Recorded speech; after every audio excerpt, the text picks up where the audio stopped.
Live on a Saturday night at Utah Grizzlies hockey, as it's the middle game of a 3-game series between the Grizzlies and the Tulsa Oilers. Hi, everybody. Welcome to Utah Grizzlies hockey. I'm Tyson Whiting. I got some tea and honey. I got plenty of it, and hopefully it will get me through tonight, as I'm joined here by Guy Chiarenza, and it should be a fun night of hockey. The Grizzlies last night got a 1-0 victory as Trent Miner got a 35-save shutout. It was his 9th shutout in the Grizzlies uniform and 10th shutout as a professional. It was the 3rd shutout by Grizzlies goaltenders this season. Miner had a 30-save shutout against Trois-Rivières on November 27th. Then obviously last night with a 35-save shutout. And Lucas Parikh, who's going to be the starting goaltender tonight, had a 32-save shutout against Kansas City. And that was on December 18th of 2022. Last night, Dylan Fitz scored the only goal of the game, and it was 13:32 into the second period as he got a long-range pass from Connor McDonald, skated towards the left circle, fired away, and got it past Colton Ellis. The starting goaltender for Tulsa tonight is going to be Gage Alexander. So it's going to be different goaltenders from what we saw last night. And last night really was a game dominated by defense and goaltending, as the top 2 stars in the game were both goaltenders. Trent Miner, the number 1 star with a 35-save shutout, and Colton Ellis stopped 30 of 31 in a tough luck loss. So it should be an interesting one tonight. Grizzlies and the Oilers. I mean, think about Trent Miner getting the shutout. It's the second time he had shut out Tulsa. Oddly enough, the other time that Miner shut out Tulsa was also a 1-0 game. That was on March 26th of 2022. The only goal scored in that game was by Christian Simeone, who scored with 8 seconds left in the first period. The assist went to Johnny Walker and Tyler Penner. So it should be a lot of fun. The Grizzlies have been hot in the month of January. They've got a record of 4-1-1 in their last 6 games. So it's the Grizzlies and the Oilers, and we're in business on a Saturday night. When we come back to the America First Credit Union pregame show, we'll talk with Guy Chiarenza and get his thoughts on things, as we're in business on a Saturday night, and you're listening to the Grizzlies Hockey Network, presented by America First Credit Union. If you're out driving and something happens to your car, truck, or even wheelchair, and you end up stuck at a rail crossing, it's going to be okay. Don't panic. Here's what you do. Get out if you can and look for this blue sign on the metal pole. Call the number on the blue sign, and when they answer, tell them the crossing number. The number is right here. This tells them the exact location of the crossing. This is the fastest way to get trains stopped before coming through the crossing. Look for the blue. It helps you. I live for my next goal. Whether it's another pick six or another step forward in life, I wouldn't be who I am without the drive to reach it. And I wouldn't be where I am without my team. Everyone on and off the field who supports me and believes in my dreams as much as I do. Whatever your goals are, surround yourself with people who are going to help you reach toward them. Like my friends at America First, and see where life takes you. Back to the pregame show. I'm Tyson Whiting here with Guy Chiarenza. Guy, last night the Grizzlies got a 1-0 victory. Tonight it's going to be Lucas Parikh making his first start since the month of December. So it's the first start for Parikh since December 23rd when he was facing the Idaho Steelheads. And there might be a little bit of rust for Parikh, who hasn't played in about a month, but he's certainly capable of doing great things. Yeah, Tyson, it's great to see Lucas Parikh back in action. And really, it's been a while, but I think from the defensive effort that we saw from the Grizzlies last night, this should be pretty easy for them if they can do it again tonight. Grizzlies played really well defensively. Only 1 goal in that game. Unfortunately for the Grizzlies, it went their way. But they play anything like they did last night, Parikh has a good shot. The last start for Parikh, it was on December 23rd in a 6-0 loss. He stopped 43 of 49. He's got 1 shutout this season. You think about guys that played well in the month of January. You know, we've been talking a lot about Cameron Wright and Keaton Jamison. But how about Dylan Fitz? He's got 4 goals in his last 6 games. Yeah, Tyson, Dylan Fitz. Whenever you need a clutch goal, a go-ahead goal, whatever it may be, Dylan Fitz seems to be the guy. He always seems to be in the right place at the right time. And I really think that he's elevated his game as of late. And really, he's being a great depth piece for the Grizzlies. I think if the Grizzlies are going to make a push for the playoffs here, I think Dylan Fitz is going to be a big part of that. The Tulsa Oilers are wearing SpongeBob SquarePants-themed specialty jerseys. Now, remember the Grizzlies in their last home game this past Monday wore SpongeBob SquarePants-themed jerseys. I think the Grizzlies jersey, though, looks a little better than Tulsa's. Tulsa's looks a little bit different from the Grizzlies. It's still a decent jersey, but not quite as good as the Grizzlies one. Utah, I think, is wearing the white jersey with black numbers and professional green trim. And it's going to be an interesting contrast to see the Grizzlies wear the SpongeBob jerseys on Monday. And tonight it's Tulsa wearing their SpongeBob SquarePants themed jerseys. Yeah, and I'll say this. The jerseys are kind of similar. I think the Grizzlies did it better. I think ours was just a lot more fun. As we did it first, right? So yep, we own it. Tulsa, you plagiarized. But nah, it's all in good fun, and I think it'll be a good game tonight. I'm hoping we get a little bit more offensive action in this game, but last night was a big defensive battle, and I think we might see the same thing here tonight. It's going to be a similar lineup to the Grizzlies will have. Same 17 skaters, and that includes Bryson Martin, who came back last night for the first time since December 10th. And Martin, he brings some size and speed. He has that combination, and he's a very smart hockey player. I thought he played well last night, but it was really the entire defensive unit for the Grizzlies. I mean, after all, Trent Miner got the shutout, but it seemed like the Grizzlies defensive unit should get a lot of credit for what they did. Yeah, Tyson, I agree with that. And people are going to look at the shot count and say, well, the Tulsa Oilers put up over 30 shots in that game. But I don't think they really had any quality chances in the game. I think the Grizzlies did a really good job of making the shots simple. Trent Miner, he made some fantastic saves, but really, he had a pretty easy night last night. All those shots weren't of great quality. They were just regular routine saves that Trent had to make throughout the course of the game, and I think that was a large part in why the Grizzlies won. Tulsa was at about their average in shots last night. They had 35 shots last night. They are fourth in the league with 35.21 shots per game. And you think about the Grizzlies, they're near the bottom of the league in shots per game and shots allowed per game. But you think about the Grizzlies' record, that's actually a 500 record when they've been outshot this year, a record of 11-1. And so I think for Utah, it's not necessarily the volume of shots. You could allow 35 shots in a game, but what kind of quality of looks are you getting? And it didn't feel like Tulsa got great looks on Friday. It didn't seem like there was an abnormal amount of grade A chances or Trent Miner had to make, an abnormal amount of amazing saves. And I think because of that, you got to give the defensive unit, and not only the defensemen, but the forwards, the two-way forwards that the Grizzlies have that did a good job last night. Yeah, Tyson, I agree. And I think that the Grizzlies, they don't take a lot of shots. We don't usually see them take a lot of shots, but when they do take shots on net, they always seem to be of quality chances. And I think the big thing for the Grizzlies is, can you capitalize on the chances that you're given? I don't think the Grizzlies played a bad offensive game last night. I really don't. I just think that for the most part, one, the goaltender Ellis played fantastic, and two, they just weren't really able to capitalize on a lot of their chances, and that's why we saw a low-scoring game. But I think if the Grizzlies are able to do that, and they are able to start capitalizing on their chances when they're given them, I think they could be a very dangerous team. Who's your pick to click tonight? Well, Tyson, he's been hot so far to start the month. I'm going with Keaton Jamison. I think he's going to have a big performance tonight. You're going with Keaton Jamison.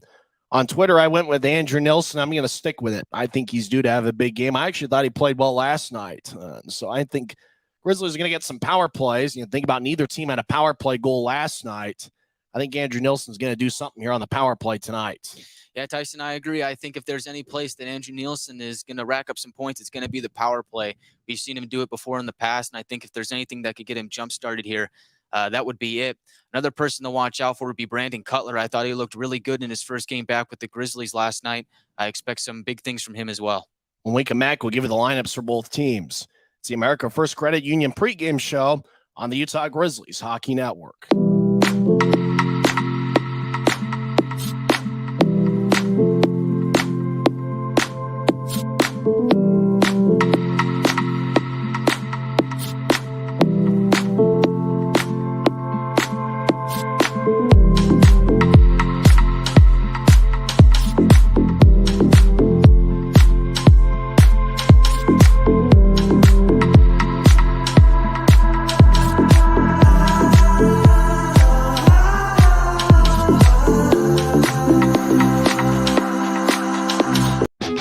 Maverick's new bean-to-cup machines always deliver a freshly ground cup of coffee on demand, so you can enjoy any of our premium roasts at their best, day or night, hot or iced. Enjoy a fresh cup today. Welcome back. The Grizzlies are over at BOK Center. The Grizzlies and Guy and I are hanging out in the lobby at Maverick Center as the Oilers in their SpongeBob SquarePants themed specialty jerseys. They can bid on the Dash Auction app. Now, remember, the Grizzlies are going to wear specialty jerseys next Saturday for the final game of the 3-game set against Rapid City. It's going to be Guns and Hoses night. Grizzlies going to wear specialty jerseys, and you can bet on those jerseys on the Nash Auction app. You can get game-worn jerseys by any of your favorite Grizzlies players. We're not sure who the starters are for the Grizzlies, but we do know that Lucas Parikh will be in net for the Grizzlies, his first start since December 23rd. He spent a little bit of time in the AHL with the Colorado Eagles. He did not appear in any games with Colorado. In 9 games this year, he's got a record of 3-6 with 1 shutout, which is on December 18th, the Sunday afternoon against Kansas City. He has a 3.23 goals against average and 907 save percentage. Parikh is 21 years old. He played for Rapid City last year and was their starter. And so it'll be interesting to see what Lucas Parikh does in his 10th outing of the season. Watch out for Andrew Nilsson. He's my pick to click. He's got 24 points in 30 games. The Grizzlies, once again, are going to go with 10 forwards and 7 defensemen, as it's going to be the same lineup as last night. Corey Thomas will be in there. So is Connor McDonald. James Schur with 1 goal and 5 assists in 17 games. Bryson Martin, his second game back after missing over a month due to an injury. Grizzlies will also have Kyle Pouncey in there for the 31st time this year. And watch out for Aaron Tho. He's played pretty good hockey as of late. He's got 1 goal and 6 assists in 30 games. Scratches among the defensemen for the Grizzlies include Joey Kolatarsi, Jordan Stone, and Victor Bartley. 10 forwards for the Grizzlies tonight. Taryn Fizer leads the club with 10 goals this season. Keaton Jamison has 8 goals and 6 assists in 34 games. Dylan Fitz scored the only goal for either team last night. Cameron Wright leads the Grizzlies with 26 points in 30 games. Grizzlies also have Tyler Penner in there. Obviously, they do. It's his 108th consecutive appearance. Dakota Raby has 19 points in 35 games. Christian Simeone has 1 goal and 1 assist in 22 games this year. But remember, he scored Utah's lone goal on March 26th of 2022. That was a Trent Miner 1-0 shutout late last season. Cam Strong has 5 goals and 2 assists in 33 games. The Rooster, Jordan Martell, has been a hot hockey player as of late. He's got 6 points in 7 games in the month of January. And Brandon Cutler, his second game back after a stint in the AHL that saw him see action with both Belleville and the Hartford Wolfpack. When we come back in 1 minute, we'll have face-off over at BOK Center as we're in business on a Saturday night, and you're listening to the Grizzlies Hockey Network, presented by Rio Tinto. If you're out driving and something happens to your car, truck, or even wheelchair, and you end up stuck at a rail crossing, it's going to be okay. Don't panic. Here's what you do. Get out if you can, and look for this blue sign on the metal pole. Call the number on the blue sign, and when they answer, tell them the crossing number. The number is right here. This tells them the exact location of the crossing. This is the fastest way to get trains stopped before coming through the crossing. Look for the blue. It helps you. I live for my next goal. Whether it's another pick six or another step forward in life, I wouldn't be who I am without the drive to reach it. And I wouldn't be where I am without my team. Everyone on and off the field who supports me and believes in my dreams as much as I do. Whatever your goals are, surround yourself with people who are going to help you reach toward them. Like my friends at America First, and see where life takes you. Great night for hockey as 2 big standings points are on the line tonight. Second of 6 meetings between the Grizzlies and the Oilers. It's the middle game of a 3-game series. These teams will meet at BOK Center the final 3 games of the regular season. Starting in net for the Tulsa Oilers is Gage Alexander. He's a big guy at 6'6" and 205 pounds. It's his 4th appearance this season. He's got a record of 0-2, 0-1 with a 3.24 goals against average and 898 save percentage. Starting forwards for the Oilers, Tyler Poulsen, Jimmy Soper, and Maxime Galad, the Birdman. The defensive pairing is Justin Bean and Mike McKee. Starting in net for the Grizzlies is Lucas Parikh. Starting defensive pairing is James Schur and Andrew Nilsson. Starting forwards are Taryn Fizer, Tyler Penner, and Raby. Penner will take the draws. We're underway as Grizzlies win the draw. Raby at center ice dumps it in. Taken by Justin Bean. He'll feed it across to Mike McKee. Oilers skate from right to left as we see it from Flow Sports. Your mind's eye see it on YouTube. Puck deep in the Grizzlies zone as Utah feeds it to the near side for Fizer. He'll tap it off the boards for Nilsson.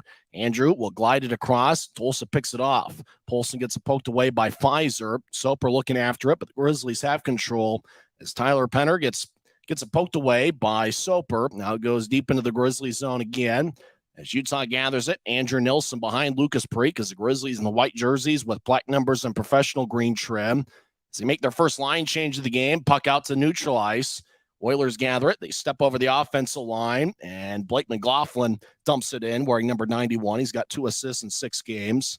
As action still in the Grizzlies zone, 1 minute in, as Nilsson will nudge it ahead. It's taken by Tulsa. McLaughlin left point shot, and it's blocked.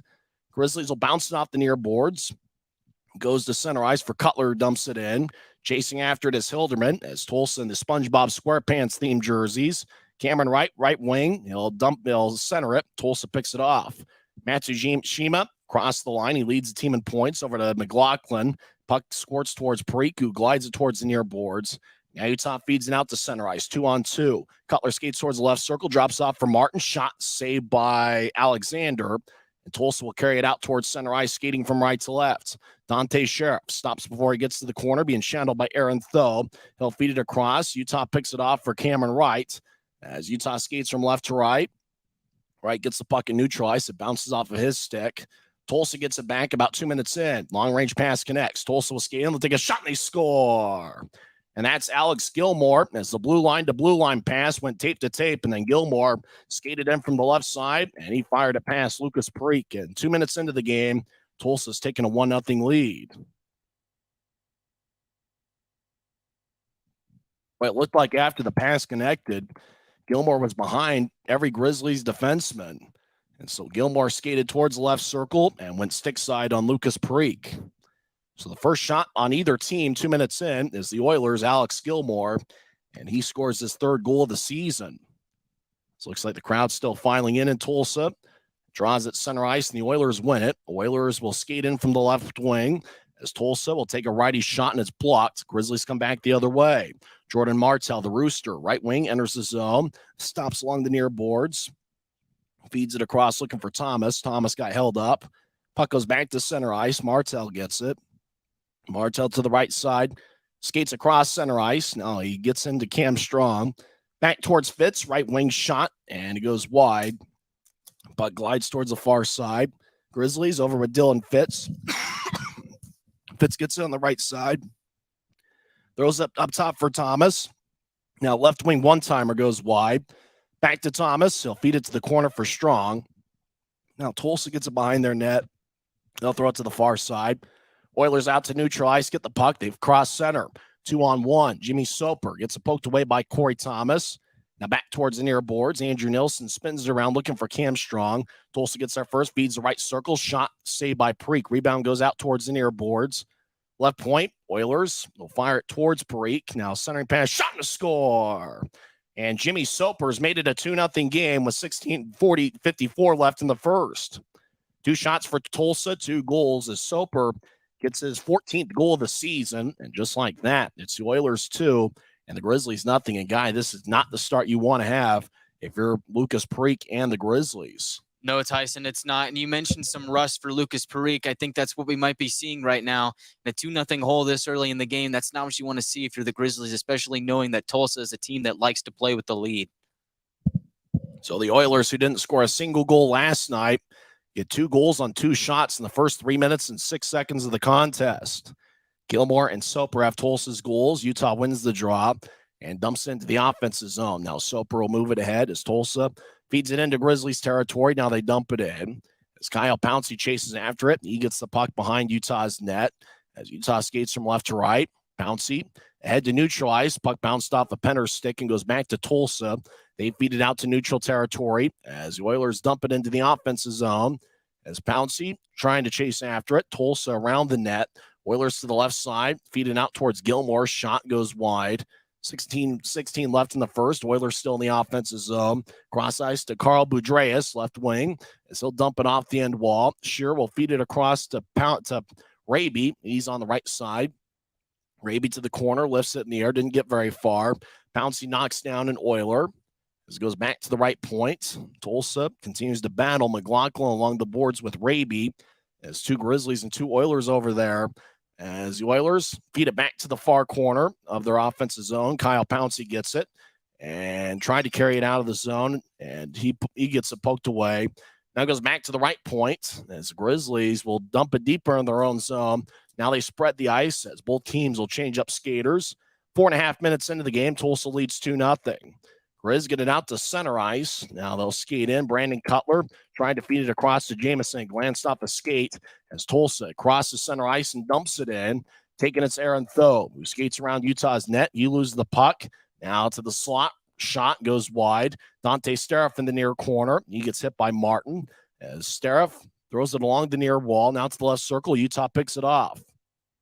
Grizz will lift it in the air out to neutral ice. Chasing after it's Carl Boudreas, and icing is called on the Grizzlies. 15:03 is left in the first. Utah has yet to take a shot on Gage Alexander, and Tulsa's got 2 shots, and both of them have found the back of the net. What are the details of the Tulsa goals? Well, it looks like the first one went to Gilmore, minute 57 in. That was assisted by Suprika. And then 3 minutes and 6 seconds in, it's Jimmy Soper with his 14th of the year. And that's assisted by the Birdman, Galad, and McKee. 2 shots for Tulsa, 2 goals. Oilers win the offensive zone drop. They feed it over to the right side. Now to the left circle. Now across. Tulsa's pass goes wide of the mark. Grizzlies get it. 3-on-2. Utah crosses center ice. Cutler gains the line, stops the left point, trying to center it to Jamison. It goes wide. Jamison gets it off the boards. He'll feed it to the right side. Righty shot goes wide. Tyler Polson delivers a hit. Cutler gets it in the left circle. He'll take a shot. Kick saved by Alexander. Tulsa clears it out, and it looks like it's going to be icing on the Oilers, but the Grizzlies get their first shot, and Alexander made a nice save there as 14:32 is left in the first. Tulsa leads 2-0, and the Grizzlies have some catching up to do. Luckily, though, when you give up 2 goals in the first 3 minutes, you still got 57 seconds to come back at this one. Utah, in 7 games in the month of January, has scored 20 goals. Cameron Wright leads the way with 7 points in 7 games in January. Grizzlies, in the last 6 games, have a record of 4-1-1. So they've got standings points in 5 of their last 6. Utah wins the draw. McDonald right wing shot gets blocked. Now Martell with the shot, it gets redirected. Now Grizzlies hack away left side. Alexander dives on the ice. The net gets dislodged. And looks like it stays a 2-0 game after the whistle. Some pushing and shoving as Cam Strong battles with Maxime Galad. A couple other Grizzlies over there as well. Dylan Fitz battling in front of the net. So is Jordan Martell. As both teams cease and desist, as now both teams have 2 shots on goal. Good pressure displayed by the Grizzlies there offensively. And it looks like after the first few minutes, looks like the Grizzlies really upped their tempo on the offensive side of things. We'll see if the Grizzlies can get one on Gage Alexander. It's the first time the Grizzlies have faced him. He's got some experience, played previously with the San Diego Gulls. He's a big guy at 6'6" and 205 pounds. Wouldn't surprise me if they're going to take another look at this to see if the puck crossed the goal line. It looks like the play is under video replay. Well, it's a good opportunity for them to look at it. I mean, the Grizzlies were there hacking away at the doorstep. I don't really know where the puck was, but there's a good chance that it could have crossed the goal line. Alexander was diving on the ice, and you could tell that easily with the size that he has. I think the Grizzlies would be smart to test his quickness tonight. See, obviously a big body like that, 6'6" and 205 pounds. Test to see how quick he is. Oh, yeah, of course. I mean, if I were the Grizzlies, I would just start taking shots, not even good quality shots. I'd just start peppering this guy and see what he's able to do. Maybe you can get him off guard and maybe cut this into a 2-1 game. But, I mean, if you figure if the Grizzlies end up getting a goal out of this, there you have it, a 2-1 game. And so that's drastically different than a 2-0 game or perhaps even a 3-0 game if it gets even deeper. There are 2 referees and 2 linesmen tonight. Looks like no goal face-off is going to be in the Oilers zone in the left circle as Utah skates from left to right in this first period. Trevor Wolford and Riley Brace are the 2 referees. Blake Webster and Adam Hull are the linesmen. And the draw taken by Cam Strong. They'll do it over again. Jordan Martell's out on the ice in the right wing, and Dylan Fitz is on the left wing.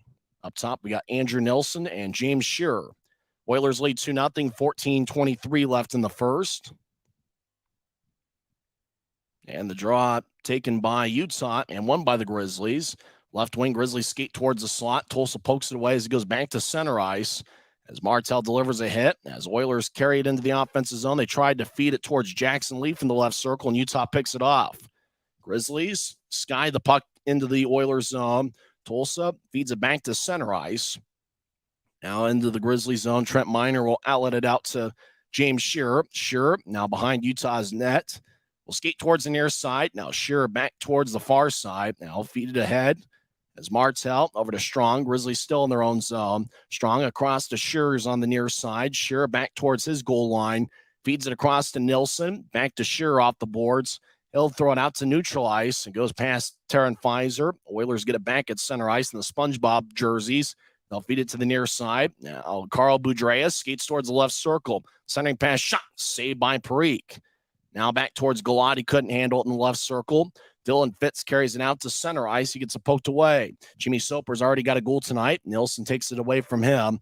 As Pfizer back in his own zone will skate towards the near side. Now Pfizer in his own near corner. He gets hit pretty hard by Soper.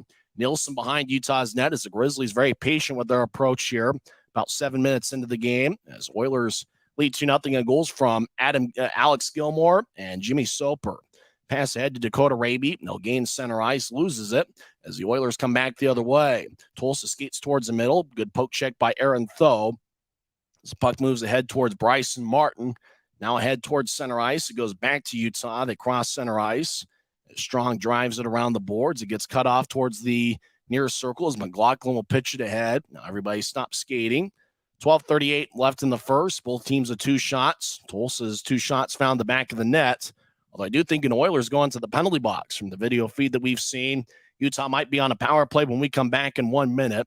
Tulsa leads 2-0 on the Grizzlies Hockey Network. If you're out driving and something happens to your car, truck, or even wheelchair, and you end up stuck at a rail crossing, it's going to be okay. Don't panic. Here's what you do. Get out if you can and look for this blue sign on the metal pole. Call the number on the blue sign, and when they answer, tell them the crossing number. The number is right here. This tells them the exact location of the crossing. This is the fastest way to get trains stopped before coming through the crossing. Look for the blue. It helps you. I live for my next goal. Whether it's another pick six or another step forward in life, I wouldn't be who I am without the drive to reach it. And I wouldn't be where I am without my team. Everyone on and off the field who supports me and believes in my dreams as much as I do. Whatever your goals are, surround yourself with people who are going to help you reach toward them. Like my friends at America First, and see where life takes you. It's 2-0, 12:38 left in the first, but it looks like the Grizzlies are on the power play for the first time tonight. Somebody's in the penalty box for Tulsa as they broke a hockey rule, and it looks like Eddie Matsushima got a high sticking minor, 7:22 in. Utah wins the draw as Nilsson over to Pfizer on the right side. Now throw it to the near goal line for Jamison, gets it across, and Tulsa cuts it off. Martin throws it back to Nilsson, across to Pfizer, skates to the right circle, takes a shot, saved by Alexander. Rebound, Tulsa tried to clear it out. Pfizer keeps it in. Pfizer over to Nilsson, one-timer, kick saved by Alexander. Now Cutler on the far goal line, feeds it back up top for Pfizer, now to Nilsson, who thought about a one-timer but kept the puck. Now he throws it to the near goal line for Cameron Wright. Wright will skate towards the right point, and he'll throw it across to Pfizer. Now up top for Wright, who thought about dishing to Nilsson. Now Wright takes a shot, and it goes wide. Puck glides along the near boards. Nilsson back up top for Wright. He'll skate towards the right circle, takes a shot, saved by Alexander. Alexander loses his helmet, and the whistle blows with 11:48 left in the first. So Utah already with 3 shots on the power play as Matsushima's in the penalty box. And the whistle blew after Alexander's helmet fell off. And he'll put the helmet back on. But good shift by the Grizzlies power play. Yeah, Tyson, I really like the start to that power play. And you think this could be the one chance, or this could be a chance for the Grizzlies to get back into the game early on. The power play has been really strong as of late, so we'll see if they can capitalize on this chance. Jamison will take the draw as they work on Gage Alexander's helmet. I don't know. His backup tonight might be Daniel Manella. Looked like Colton Ellis, who was the starting goaltender last night, was placed on reserve. So Jamison will take the draw. He's got Pfizer to his left and Cutler to his right. Up top, I believe, is Cameron Wright and Andrew Nilsson. 11:48 left in the first. Utah's outshot Tulsa 6-2, but the Oilers lead 2-0. Tulsa wins the faceoff and throws it all the way out towards Lucas Parikh, who plays it behind his net as he'll give it to Andrew Nilsson. Nilsson leads the Grizzlies with 15 power play points. He gains center ice, now drops it back off, and it goes deeper into the Grizzlies zone as Cutler has to chase after it. 11:25 and counting left in the first as Cutler Skates down the middle halfway through the Grizzlies power play. They'll skate towards the right circle around the Oilers. Takes a sharp angled shot. Saved by Alexander. Rebound goes out towards the right side. Right feeds it back up top for Pfizer. Now to Nilsson. Back over towards Cutler in the left circle. Cutler fakes a shot. Keeps it. Now dishes up top to Pfizer. Now across to Nilsson. He'll take a lefty shot that's blocked. Tulsa clears it out. Less than 11 minutes left in the first period. As Preek skates towards the near corner. Now throw it ahead. Grizzlies make a line change. As Aaron Tho enters, he crosses center ice. Now dropping off. Grizzlies feed it across to the Rooster. Now back to Raby. He tried to nudge it ahead to the Rooster, and it's taken away by Tulsa. Oilers back around their net as they'll bounce it off of Fitz. It stays in the Oilers zone as Tulsa gets it back. Skate towards the far side. Now they'll outlet it out to center ice. Tulsa skates into the right side. They'll take a lefty shot and fanned on it as it glides towards the left corner. As Fitz battling, so's Tho. Now puck squirts towards the end wall. Grizzlies get there first as it glides to the near side. Dylan Fitz trying to pitch it ahead. Gets poked away as Matsushima out of the penalty box. We're skating 5-on-5. Puck in the slot, and Utah takes it away. Martel throws it across. The Grizzlies will gain center ice from the left wing. Raby avoids a check, centering pass to Martel. Take it back in. Shot, he scores! What a pass as the Grizzlies get on the board, I believe, as Raby found Martel. Martel, the backhand shot, and finds the back of the net. So the Rooster gets his 4th of the year on a great pass from Dakota Raby, who gets his 14th assist of the season, just like that. 9:58 left in the first. It's the Oilers 2 and the Grizzlies 1. And, Guy, what a pass by Raby out in front to Martel. He made a really nice move on Alexander. Yeah, Tyson, all starts with that pass from Dakota Raby, and how about that move from Martel? And now it's only a 1-goal deficit, and the Grizzlies are back in the game. So Martel gets his 4th of the year, and Raby will pick up an assist. It will be his 14th assist of the season. They might add an assist to somebody else a little bit later on. So the 7th shot on goal for Utah is the first one to get past Gage Alexander. We've got ourselves a fun one here halfway through the first period. As the draw at center ice is won by the Oilers, they skate from right to left in the first period as Carl Boudreas will skate towards the left circle, take a shot, and it goes wide and out of play as Lucas Preek raises his glove as the Grizzlies get on the board with Jordan Martel making a nice backhand shot on a great pass from Dakota Raby out in front of the net. Time out of the ice will take one as well. James Shearer also got an assist on the Martel goal, 10:02 in. We're back in 30 seconds on the Grizzlies Hockey Network.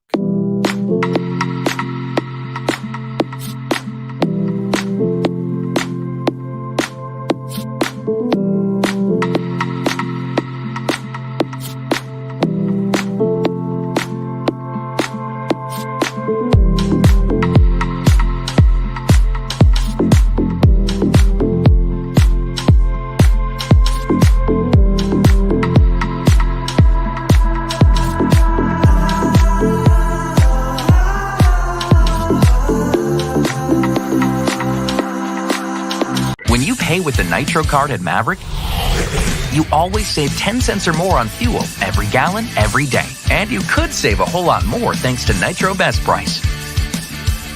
Pick up a Nitro card and upgrade your Adventure Club account today. 9:47 left in the first period. Tulsa leads 2-1, but the Grizzlies got on the board as Jordan Martel scored 10:02 in with Dakota Raby and James Shearer with the assists. And guys got the whiteboard out there with all the goals if you're watching on YouTube. As you're watching us, the Grizzlies have outshot the Oilers 7-3. Draws give me the left circle, and it's won by the Grizzlies. McDonald gets it across to Corey Thomas, who will pitch it ahead. Grizzlies backhand pass out to center ice. Cam Strong chases after it. Strong gets the puck, and he'll dump it in. Penner will race after it, but it's taken by Tulsa. Jackson Leaf will feed it towards the far side. Now the Oilers get it to center ice, passes wide of the mark. No icing, though, as Alex Gilmore gets there, he gets spun around by Corey Thomas. He goes back towards the far side. Now McDonald behind Utah's net will skate towards the near side, and the captain will pitch it ahead towards Penner, but the pass is wide of the mark. Simeone chasing after it, but it's behind Tulsa's net. Gage Alexander will spin it along the near wall. 9:10 and counting left in the first as the puck is off the screen for the millionth time. Left side, shot goes wide. That was taken by Michael Farron, number 27. As the puck goes back to Connor McDonald, he's on the far side of his own zone. He'll feed it ahead. Grizzlies still on their own end.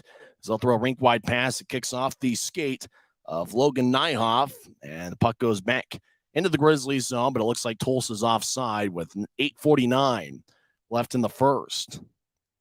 Tulsa's got a record of 11, 16, 6-1 this season. They have already lost 7 games past regulation. The Grizzlies are 15, 19-1. And away from the friendly confines of Maverick Center, the Grizzlies have a record of 9, 11-1. After the offside call, face-off just outside the Grizzly zone is won by Tulsa, but it goes back into their own end. Tulsa skates from right to left as we see it on YouTube or on Flow Sports. Your mind's eye see it on YouTube as puck near the Tulsa bench in their SpongeBob jerseys. Utah takes it away. Cameron Wright skates in. He'll take a shot. And a save by A scores. Grizzlies tied up as Cameron Wright skated down the middle, fell down, got back to his feet, and fired it past Gage Alexander. But just like that, the Grizzlies have tied the game with goals from Jordan Martell and now Cameron Wright, who gets his 9th of the season. And just like that, guy, it's anybody's game. Yeah, Tyson, how about that? And what a snipe from Cameron Wright. That was an excellent shot. It was so fast. I don't think either of us saw it go in. We had to do a double take. What a play. The Grizzlies, a little dipsy-do after allowing 2 goals there in the first 3 minutes, get 2 of their own. Martell and Wright find the back of the net, and that's Cameron Wright's 8th point in the month of January. As the draw at center ice is won by the Grizzlies, who won 1-0 last night. Tonight, already a lot more offense, as Nilsson will get it across to Schurz. Got an assist tonight. He'll nudge it ahead to Pfizer. Pfizer on the right side enters the offensive zone. He gets hit pretty hard by Matsushima. Nilsson back to Pfizer in the near corner. He'll get it across. Now, centering pass. We're looking for Raby out in front, but Alexander cuts it off. 8:08 left in the first as Alexander covers it up. As the Grizzlies score 2 goals to tie it up. And what's the detail of the Cameron Wright goal? Well, the goal goes to Cameron Wright. That's his 10th of the season. So now he's the second Grizzlies player to have double digits in goals, and that's assisted by Brandon Cutler and Keaton Jamison. That's right. Cameron Wright now is tied for the team lead with 10 goals with Taryn Pfizer. And who are the assists again? The first one goes to Cutler, and the second one goes to Keaton Jamison. So Jamison, your pick to click, gets an assist, and Brandon Cutler finds himself on the score sheet for the first time since returning to the Grizzlies this week after a stint with 2 different AHL teams. Looks like 8:01's left in the first period, and looks like somebody got a penalty. It's going to be on Utah. As looks like slashing is going to be the call, and Dakota Raby is in the Rogers and Russell Legal Solutions holding cell. Have you or someone you know been charged with a DUI? Rogers and Russell is Utah's DUI defense firm. Consequences for driving under the influence in Utah are serious, and you need great attorneys on your first line.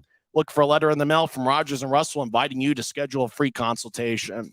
Don't throw away or disregard this letter. Call and get Utah's best DUI defense team. Rogers and Russell. Tulsa wins the face-off. They feed it up top. Now it's to the right side as the Oilers, somebody off the screen, throws it to the right circle. Now somebody else off the screen will throw it towards the net, and Preek makes a save as the Grizzlies are able to clear it out. We're tied at 2, 7:37 left in the first period as Dakota Raby got Utah's first penalty, a slashing call as the Oilers skate into the offensive zone, but Corey Thomas takes it away and clears it out, or tried to clear it out. Now it goes to center. Grizzlies cross center ice. Cameron Wright, who picked up his 10th of the season to tie it up a couple minutes ago. He'll throw it back to neutral ice. Now it's taken by the captain, Connor McDonald. He'll feed it across to Corey Thomas, who will lift it into the Oilers zone.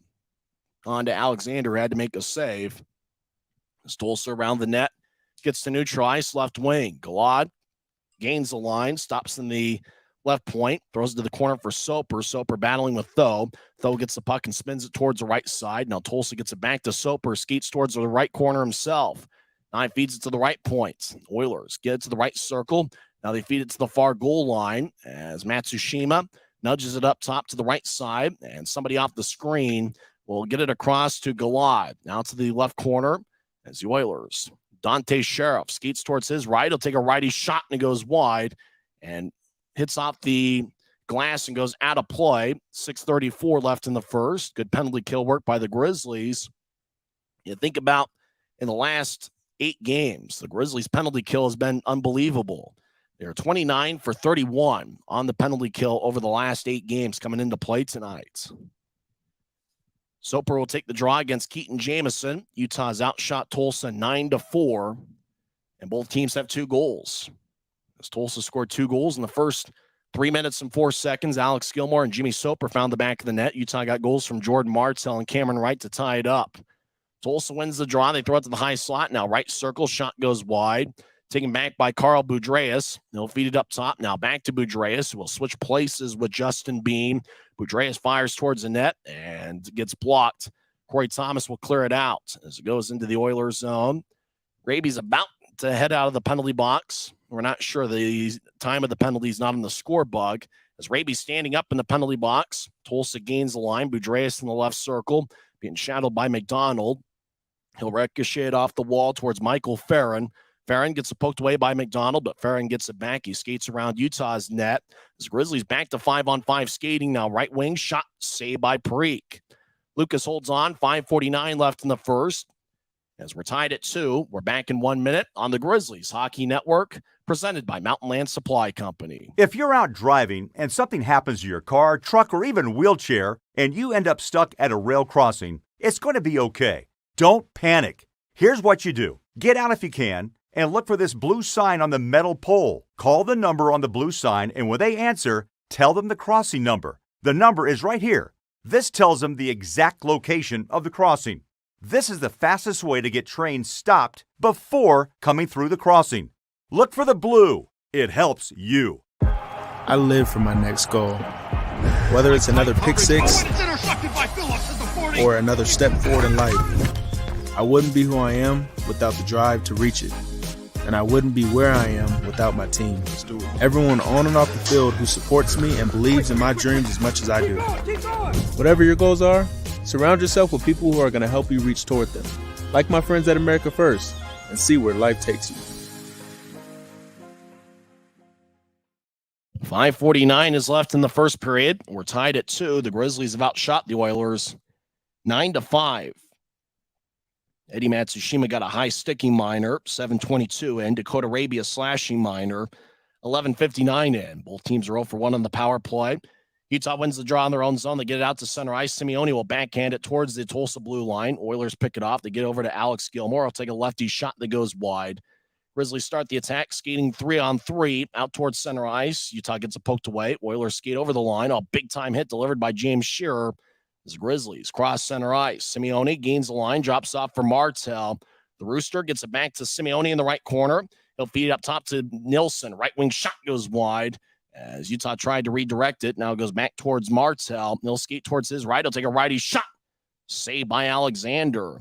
And he holds on. 5:12 left in the first period. But, the Grizzlies have outshot the Oilers 10-5. And after Tulsa scored the first 2 goals of the game 3 minutes in, Grizzlies have really been the aggressor offensively. Yeah, Tyson, and we talked about it back when it was a 2-0 game. Just got to start getting shots on Alexander. See if you can get a few past him. And the Grizzlies did. And now here we are. It's a brand new game. Tyler Penner will take the draw. He's got Taryn Pfizer to his left and Dakota Raby to his right. Defensive pairing is Bryson Martin and Aaron Tho, and it's great to see Bryson Martin back after missing a little bit more than a month. Utah wins the draw. Tho will take a shot, save Pfizer with another shot, and he scores. Or does he? Oh, looks like Alexander made the save. I apologize. Oh, it looked like Pfizer had a great look from the right side, and Alexander made an amazing save using his 6'6" frame. It stays a 2-2 game. I thought Pfizer had one there. I said, I don't know how that didn't go in. That must have been an unbelievable save. That's just crazy to me. Draw's going to stay in the Oilers zone. 5:06 left in the first period. Utah's up to 11 shots.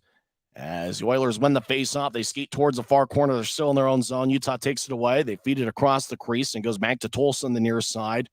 Oilers will pitch it ahead. Utah picks it off as Bryson Martin gets back checked by Jimmy Soper. Now the Grizzlies' Tyler Penner will feed it across off the boards near Utah's bench to Aaron Tho. Tho wearing number 28 in the white jersey. He'll get it to Raby, who gets around a skater. Now Raby enters the zone, and he'll dump it into the far corner as Tulsa chases after it. Battling with Raby. Tulsa feeds it from one corner to the other. Now they'll pitch it ahead towards neutral ice. Galad gets hit by Pfizer. As Boudreas gets it across. Now Tulsa will dump it into the Grizzlies zone. It's off Utah at the blue line. Utah moves it ahead. Now goes back to Tulsa. They get it out to neutral ice. Now into the Grizzlies zone as the Oilers skate around the net. Now they're to the right side. Now Tulsa trying to feed it back across to Sheriff. It goes to the right side. Tulsa gets it back to the far corner. There's Utah battling. Connor McDonald over there. As the Oilers back to the right circle, Dante Sheriff gets back to the corner. Back towards Tulsa. They feed it towards the far wing boards. Grizzlies trying to clear it out. It stays in. As the Oilers in the right point will look to center it, and it goes wide as they're looking for a redirection out in front. As Cameron Wright gets the puck, he'll skate along the near side, gets around a check. Now Wright will gain center ice, and they'll dump it in. Tulsa picks it off halfway into their own zone as they'll get it across looking for Sheriff. That pass is wide. Nelson chases after it. 3.5 minutes left in the first. We're tied at 2. As Tulsa skates towards the far corner, Nielsen with a poke check. He gets the puck. He'll feed it across to Wright in the right side, trying to get around the skater for Tulsa. Tulsa takes it away, and looks like they ice the puck deep in the Grizzlies zone, but no whistle. As Grizzlies skate from left to right. Utah crosses center ice. Cam Strong gets spun around, no call. As the Oilers, McLaughlin will dump it to the left circle. Puck goes back to the right point. Now to the left circle. Tulsa gets pushed in the corner by Shearer as it goes back to the far side. As the Oilers in the right point. As Fitz takes it away. He'll nudge it towards Cam Strong. As Fitz crosses center ice, he'll dump it into the right side. Hilderman chases after it. Tripping's going to be the call, and I think Utah's going to go on the power play. It looked like Dylan Fitz drew that penalty. Yeah, it looks like he did get tripped up there. It's a good call, and the Grizzlies go back on the power play. Perfect opportunity for them to take the lead here. And who would have thought back when it was 2-0 that the Grizzlies have a chance to take a lead before the period even ends? It'll be Utah's second power play of the first period. Both teams are 0 for 1 on the power play, but you really think about the Grizzlies in the month of January on the power play. Over the last 7 games, they are 8 for 24. They were 8 for 23 coming into play tonight. 0 for 1 so far, as Keaton Jamison will take the draw. It's won by Tulsa, and they'll clear it out. Andrew Nilsson chases after. He's out there along with Cutler, Wright, Pfizer, and Jamison. As Nilsson, left side, crosses center ice. He'll drop it back off for Pfizer. Skates down the middle. He crosses center ice. Gains line and dumps into the left corner. It's over towards the far goal line. Grizzlies get it as Jamison throws it to Wright in the slot. Wright takes a righty shot and it goes wide and deflects out of play. And even 2 minutes are left in the first period. Utah has outshot Tulsa 11-6.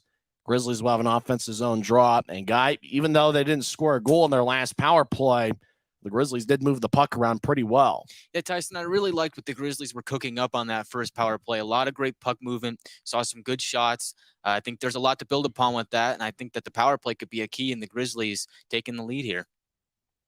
Grizzlies have outshot the Oilers 11-6. Face-off's going to be in the left circle. And it's won by Tulsa as Jared Hilderman skates around the net, and he'll nudge it ahead as the Oilers clear it out. Andrew Nilsson back in the Grizzlies zone. He loses the puck. Nilsson down the middle. Now he'll skate down the middle. 1:38 left in the first. He'll drop it off for Pfizer, who crosses center ice. Pfizer with a right wing pass to Wright. Wright back to Pfizer along the near goal line. He skates around the net. He'll throw it up top for Jamison. Now Pfizer back to Nilsson. He'll get to Jamison, who gets hit. Cutler gets blasted along the far boards. Jamison will nudge it up top for Nilsson. Across to Pfizer. He fakes a shot. Pfizer keeps the puck, and he'll switch places with Nilsson. Pfizer throws to the left side for Cutler. Across to Nilsson. 1:07 left in the Grizzlies' first period. Not sure how much time's left on the power play. Nilsson throws it up top to Pfizer. Pfizer back to Nilsson. Nilsson across to Cutler on the left side. Cutler in the left circle. Will veer off into the corner. As Cutler gets up top for Pfizer. Pfizer over to Nilsson. One-timer. And saved by Alexander as Nilsson flexes his stick as he thought he had a good chance. But it stays a 2-2 game with 47 seconds left in the first period. Draw is going to be in the Tulsa zone.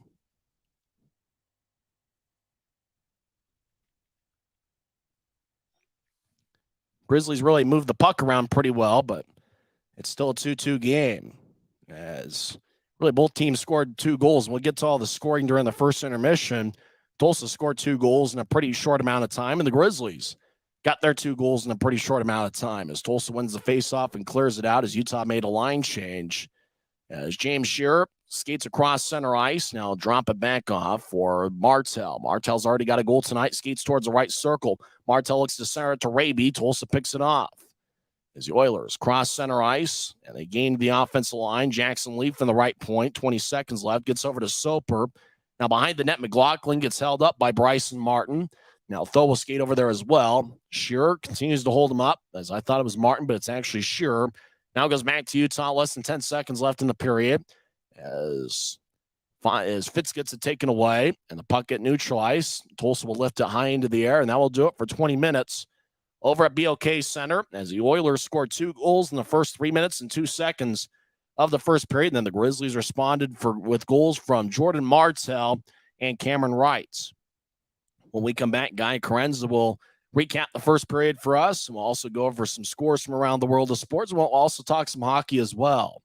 As we're through 20 minutes of play over at BOK Center, it's the Grizzlies 2 and the Oilers 2.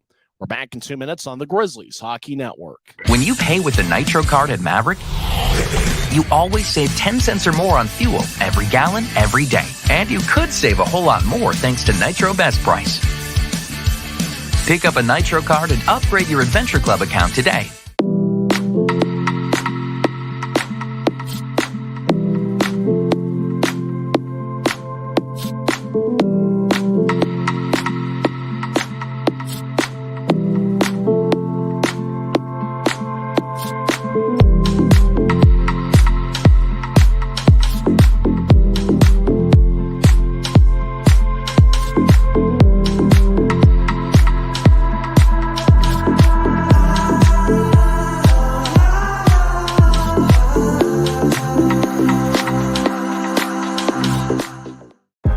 I live for my next goal.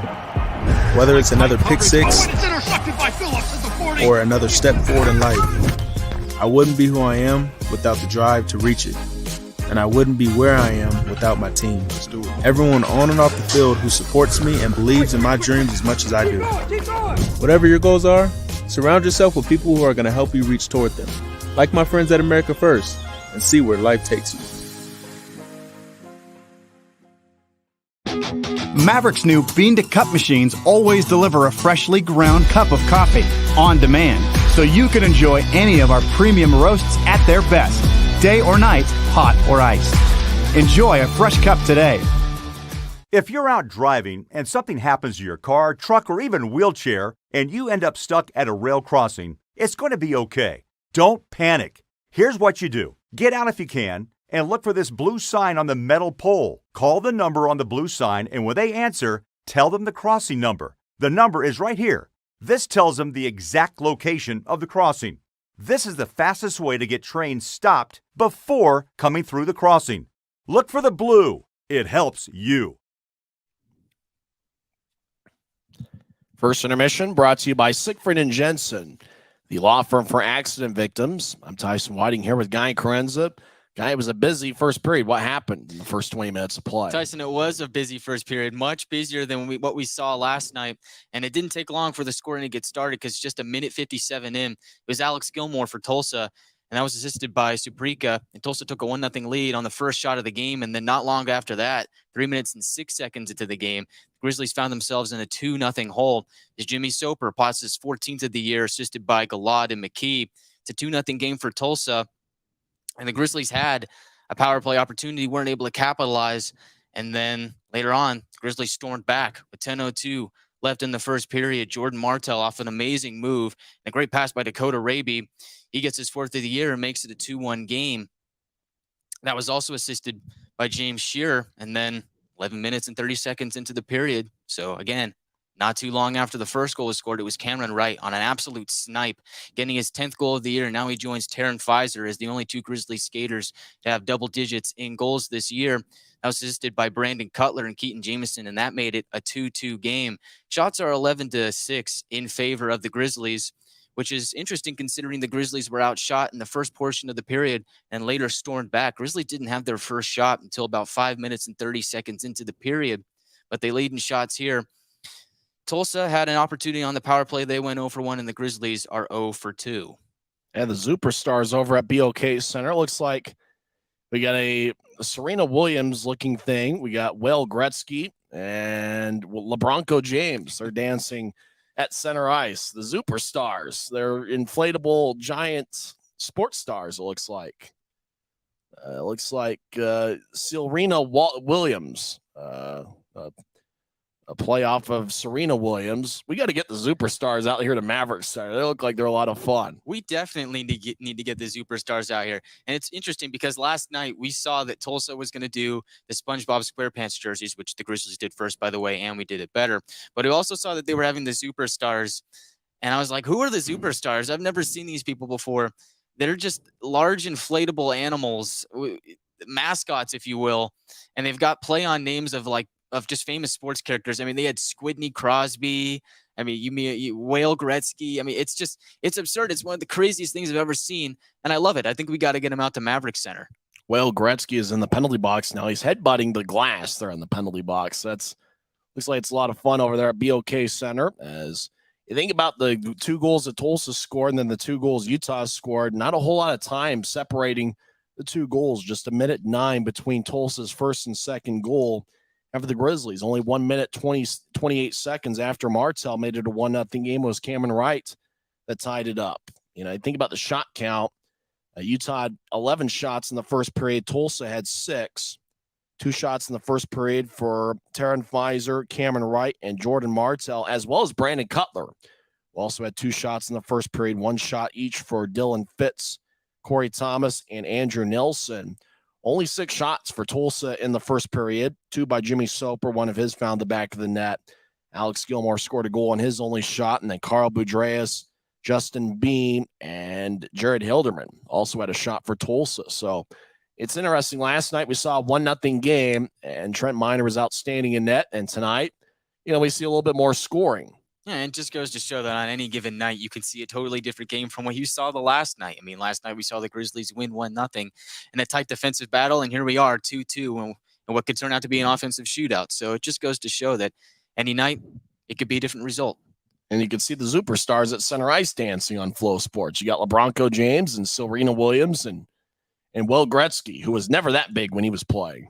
Oh, no, he wasn't that big, but he was a big player, if you know what I mean. He holds almost every single record in the NHL, offensive books. But, hey, Alex Ovechkin, he's coming for that goal record. Do you think Ovechkin eventually gets that goal-scoring record? He probably needs a couple years' worth of really good goal-scoring to do it. I think if he plays long enough, I think he can catch it. I think he can.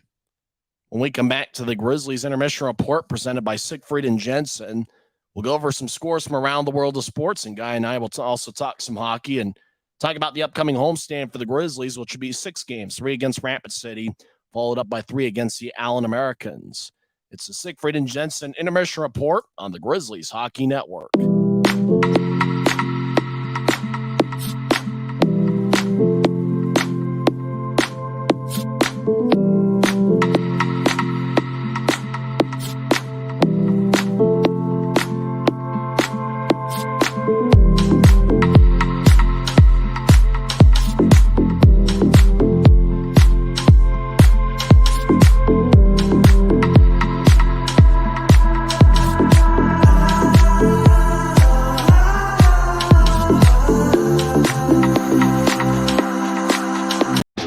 Maverick's new bean-to-cup machines always deliver a freshly ground cup of coffee on demand, so you can enjoy any of our premium roasts at their best, day or night, hot or iced.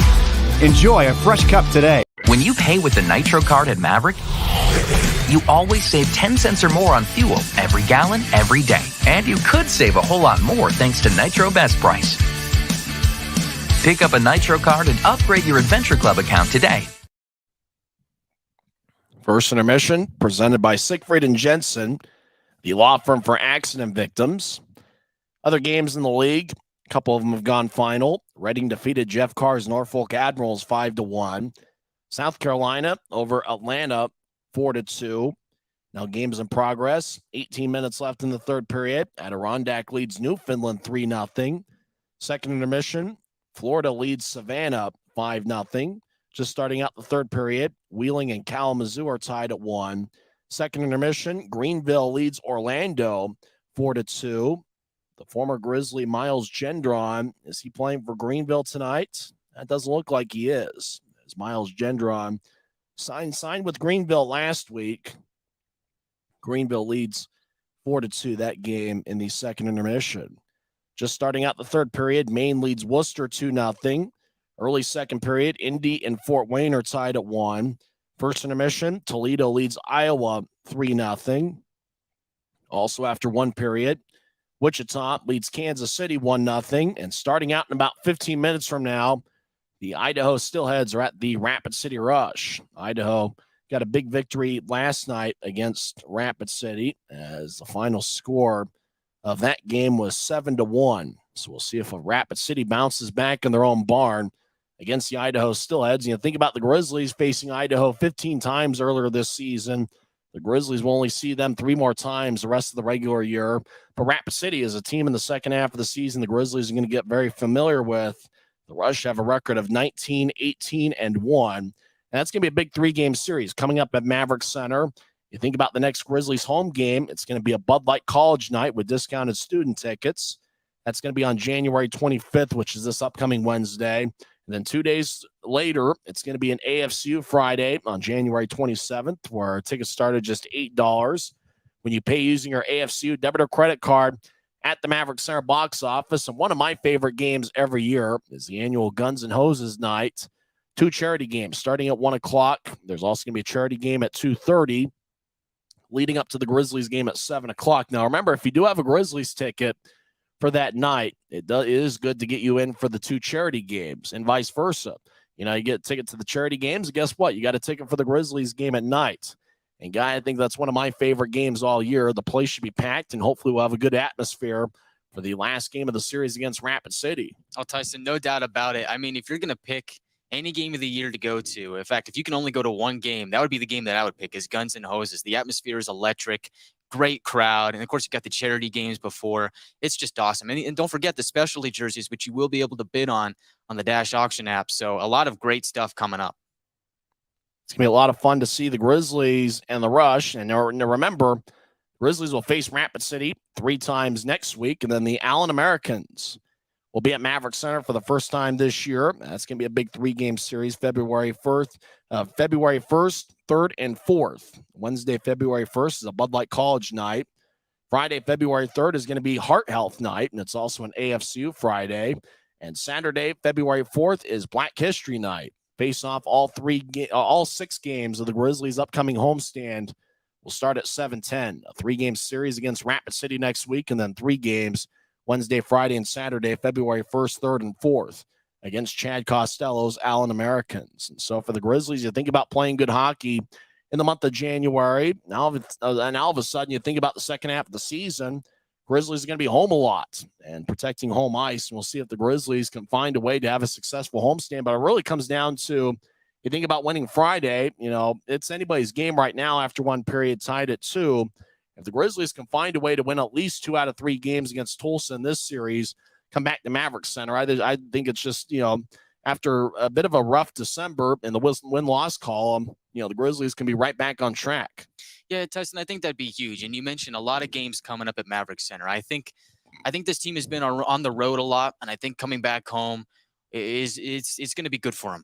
And I think the schedule favors the Grizzlies going down the stretch. We're going to see a lot of Rapid City. We're going to see a lot of Allen. We're going to see Tulsa again. And so these are games that not only are big in terms of like standings, but it's also big because these are games that you should win. These are teams that historically the Grizzlies have matched up very well against. And so I think here down the stretch with a lot of home games against the teams that you should win against, I think the future bodes well for the Grizzlies and the schedule bodes well for them. So I think it's time to make a playoff push. When we come back, we'll have second period action over at BOK Center. As we're tied at 2, the Grizzlies and the Oilers. This has been the Siegfried and Jensen Intermission Report on the Utah Grizzlies Hockey Network.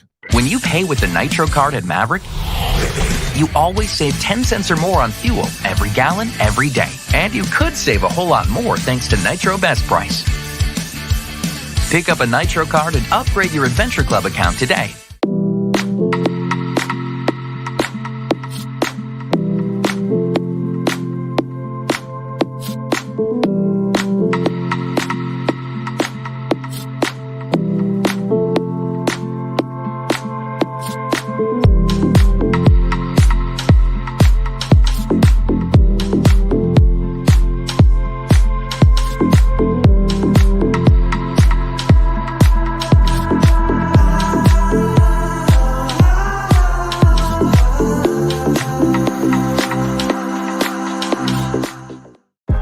I live for my next goal.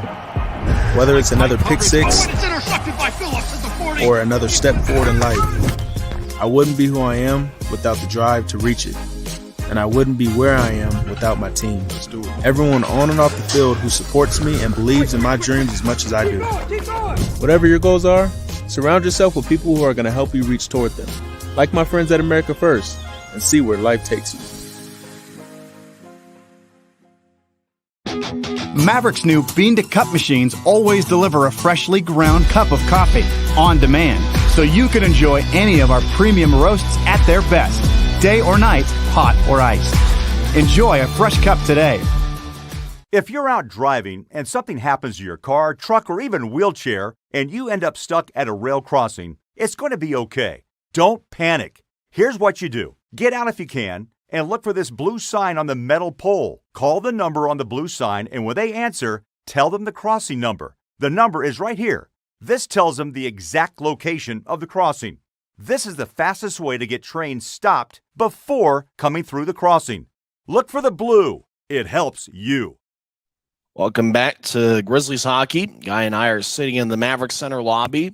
The Grizzlies are over at BOK Center. Second period action begins here shortly, but because they had the superstars there, it seems like intermission's a little bit longer. You got to let Serena Williams and LeBronco James and, well, Gretzky do their thing. But we got some NFL playoff action. Kansas City defeated Jacksonville 27-20. Jacksonville scored a late second field goal for those that were wondering, as the Chiefs were a 9.5-point favorite. So Jacksonville, the backdoor cover. You know, good teams win, great teams cover, and Jacksonville had an outstanding year. They covered the spread.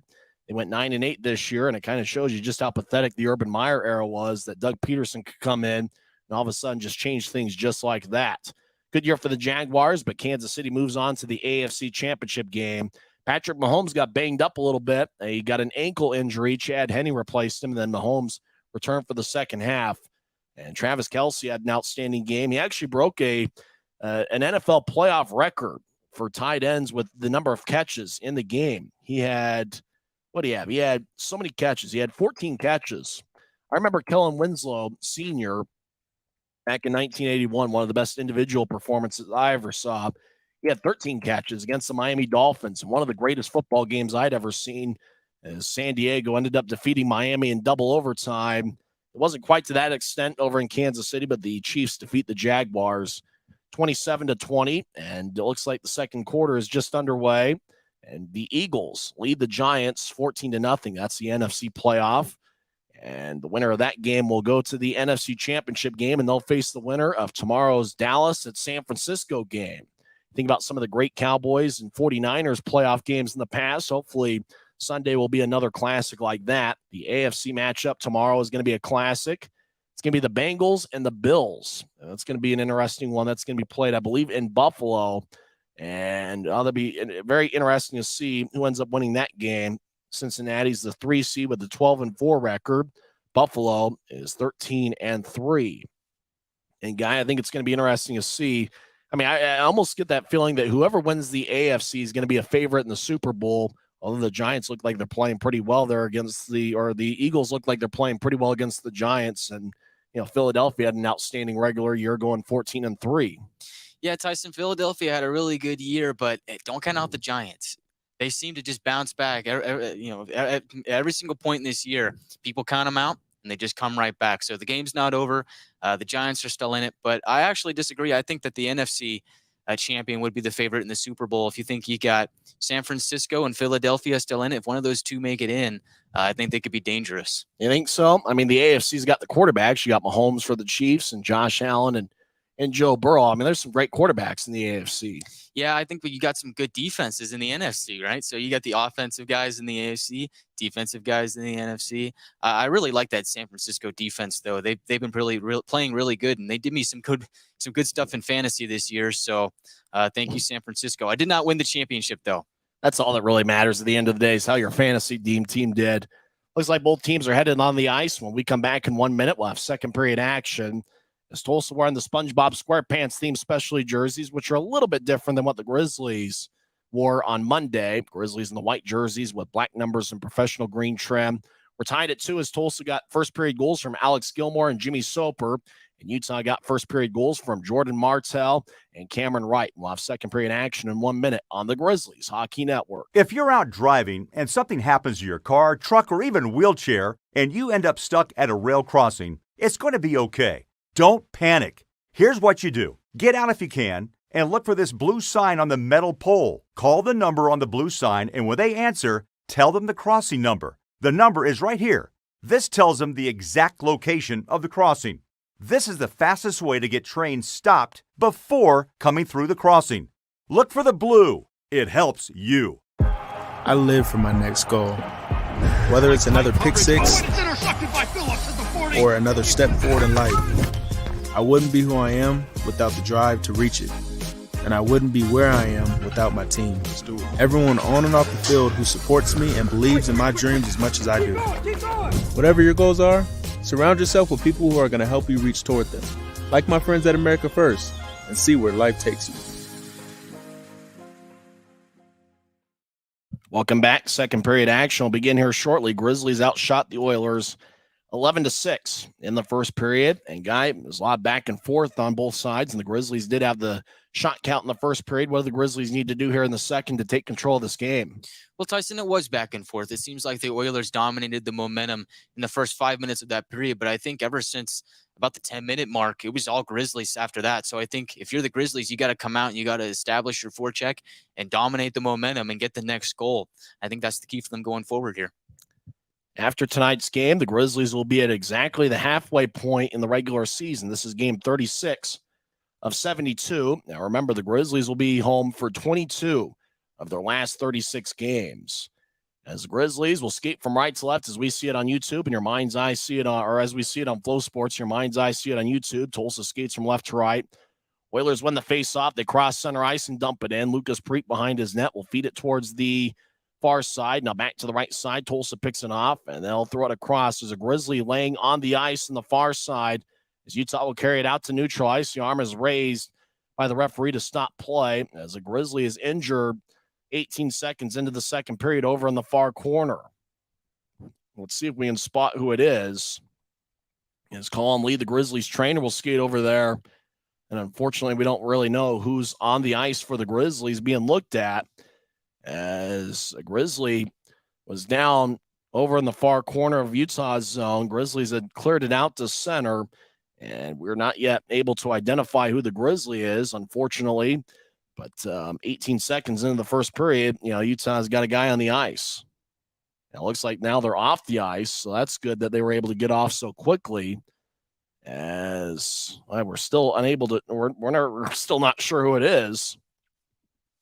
But Colin Lee, the Grizzlies trainer, checked on him. And so the draw looks like it's going to be at neutral ice. As Utah looks like they're going to make a line change, get Keaton Jamison out there, along with Brandon Cutler and Cameron Wright. As Tulsa will have their five-man unit out there. Eddie Matsushima will take the draw against Jamison.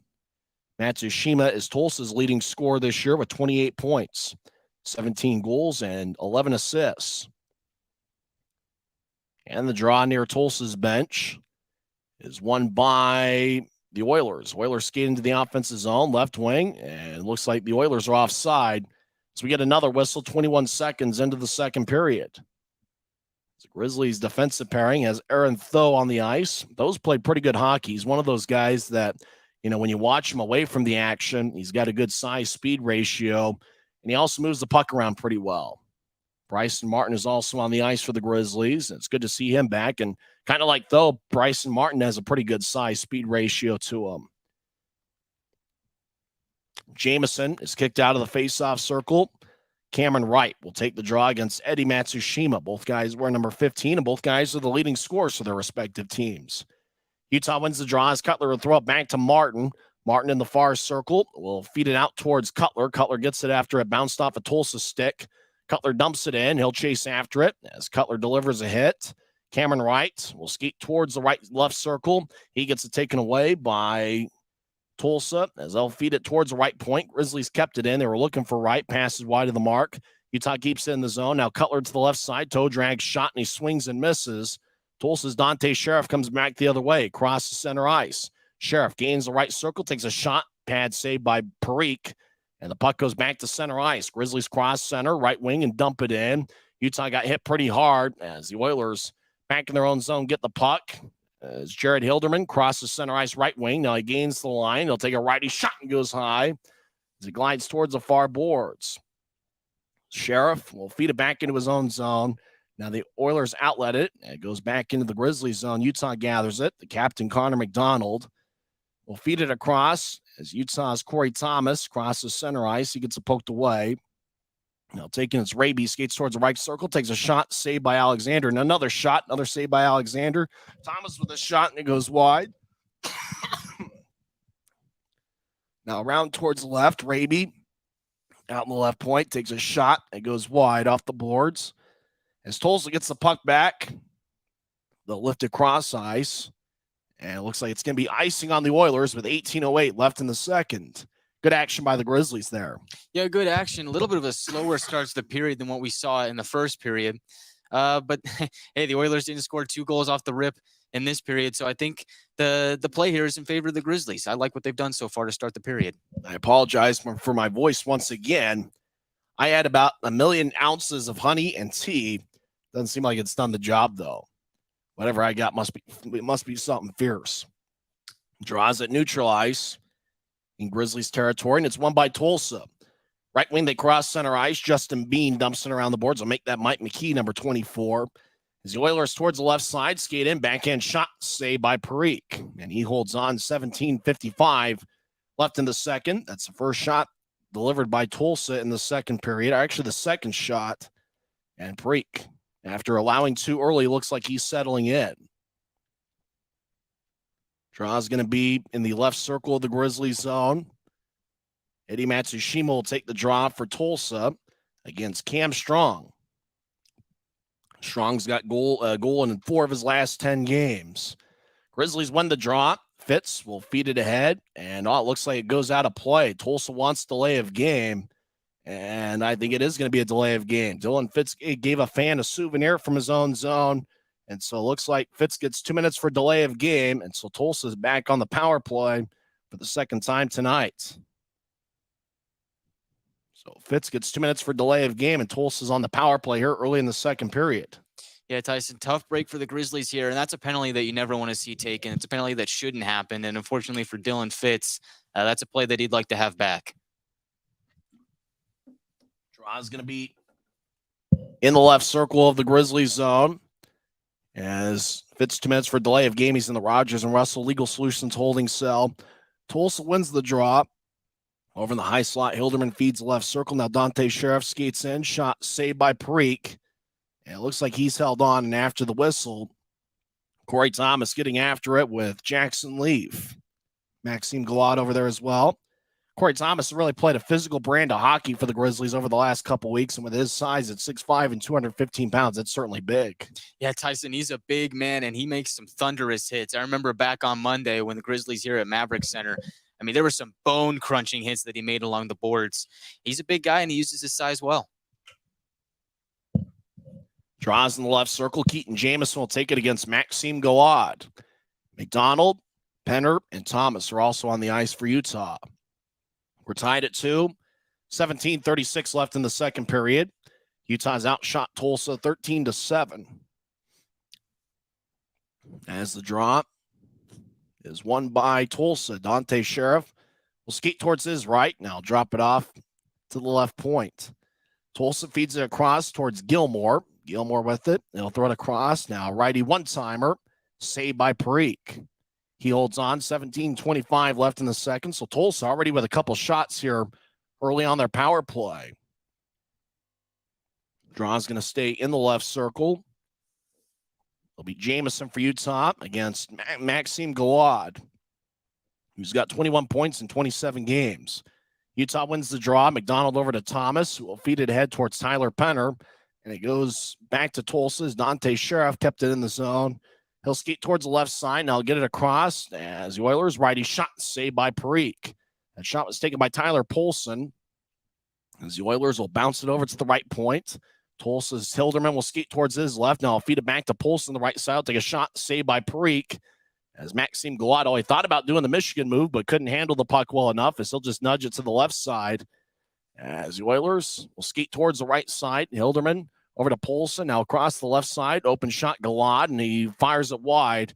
Puck glides along the near boards as Hilderman will skate towards his left. He'll fake a pass to Galad. Now he gets it to Galad. He'll get it to Polson. Back to Galad. Right side, he'll skate towards his left. Galad being shadowed by Jamison. Now to Hilderman. He'll take a righty shot, saved by Parikh. Rebound, Utah gets it, and they clear it out. As Tulsa's Gage Alexander will throw an outlet pass. Grizzlies sneak in a line change. Polson over to Galad. Looks to center to bounce off of Pfizer and goes into the Oilers zone. Tulsa chases after it about 4 minutes into the second period. We're still tied at 2. So the Oilers regain the line as they skate towards the far corner. Utah gets hit as the puck glides towards the far side. Tulsa's centering pass, lefty shot, saved by Parikh. And Lucas holds on. Tulsa's had some good opportunities on the power play, but Lucas Parikh's held strong. Yeah, Lucas Parikh has been really good ever since the first 2 shots of the game. He's been solid ever since. We're tied at 2, 15:58 left in the second. We're late in the Tulsa power play as Dylan Fitz is in the box. 2 minutes for delay of game. The Tulsa Oilers indoor football team will begin action. That's right. The football team is the same name as the hockey team. Tulsa wins the draw. Left point shot goes wide. Though takes the puck away from Tulsa. Tried to nudge it ahead. It bounced off of Jimmy Soper. Now McLaughlin. He'll take a shot and he scores. As Blake McLaughlin skated towards the near goal line and feathered it across Lucas Parikh. And it's McLaughlin's first of the season. And it's a power play goal for Tulsa, who's retaking the lead. It's a 3-2 game.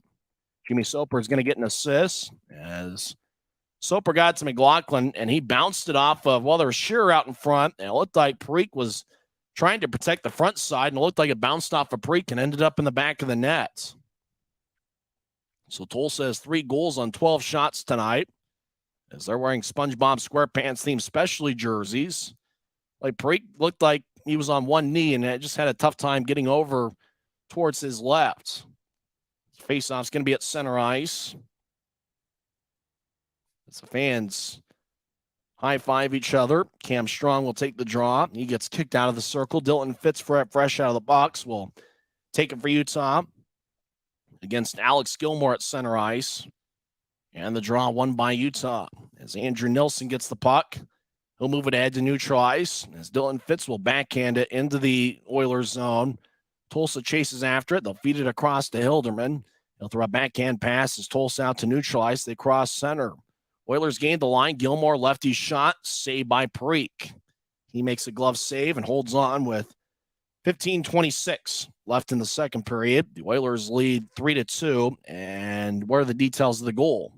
Looks like the goal is going to go to Blake McLaughlin. That's his first of the year. And it's going to be assisted by Jimmy Soper and Justin Bean. Time of the goal, 4:14 into the second period. As the draw is going to be in the Grizzlies zone on the right side.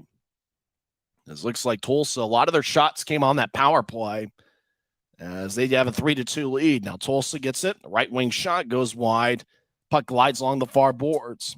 Grizzlies cross center and dump it in as Alexander plays it behind his net. Now Nilsson trying to feather it up top, and it goes out of the zone. Martel gathers it back in his own end over to McDonald. He'll throw it ahead towards Nilsson. Now Tulsa will dump it back in. It's going to be icing on the Oilers. 15:02 left in the second. That's kind of unfortunate there. The Oilers were able to keep the puck in the offensive zone for a while leading up to that goal. Yeah, it's really unfortunate for the Grizzlies, and I think that shot just caught the Grizzlies defense and Parikh off guard. I think Parikh, as you mentioned before, had a tough time going cross crease to make that save, and it was a sharp angle shot, and it found its way home. Oilers 3, Grizzlies 2, 15:02 left in the second. Draws give me the Oilers zone in the far circle as the linesman dropped the puck. Utah wins it. As Martin gets over to Pfizer. Now Jamison, slot, shot goes wide. Cutler in the left corner gets the puck. As Pfizer is over there, Jamison feeds it across. It bounced off an Oiler and goes out to center ice. Martin gets the puck. He's down the middle. Now he'll skate over towards the far side. Now feed it across to Aaron Tho. Tho along the near side gets to neutral ice. Crosses center and dumps it in. Tulsa chasing after it. They'll feed it towards the far boards. As the Oilers skate from left to right, they cross center ice. Now they get it to the right side. Grizzlies do a good job denying them as it goes to the near goal line. Centering pass doesn't connect for McLaughlin out in front. Utah crosses center ice. Cutler will feed it towards the right circle, try to get it back to Cutler. Shot goes wide. Cutler gets it back along the near side. Now Shearer, left point, fires towards the net. Alexander makes a save as the puck ends up in the far corner, as Tulsa will reverse it back to the near side as the Oilers have the puck as they'll feed it out to center ice. Left wing pass connects. Now ahead to Dante Sheriff. Sheriff, the former Orlando Solar Bear, skates in, takes a shot, saved by Parikh. Rebound shot, saved by Parikh. Grizzlies will lift the puck out to center ice. It goes between the legs of Hilderman, who will run it down in his own zone. 13:42 and counting left in the second. Tulsa leads 3-2. As the Oilers gain the line, McLaughlin gets around Shearer, feathers a pass out in front. Nilsson picks it off. Now Nilsson will throw it to the far side, 2-on-2. Utah crosses center. Now the Grizzlies gain the line. They'll throw it behind Raby. Raby gets the puck, skates towards the corner as Tulsa takes it away. Oilers nudge it ahead. They get it on the right side as good defensive play by Corey Thomas boxing out the Oilers. Back to Andrew Nilsson. He's in his own zone. They'll throw a backhand pass to Raby, who crosses center ice. Raby veers off into the right circle and gets divorced in the puck as it glides towards the corner. Taryn Pfizer feeds it up top to Thomas, but it exits the zone as Tulsa took it away from him. Oilers gain the line. Soper will fire it towards Lucas Parikh as Parikh will cover up. It looked like Soper is trying to dump it in and just glided towards Parikh, who covers up. Oilers will have an offensive zone draw when we come back. 12:53 left in the second period. It's the Oilers 3 and the Grizzlies 2. This is the Grizzlies Hockey Network, presented by Mountain Land Supply Company.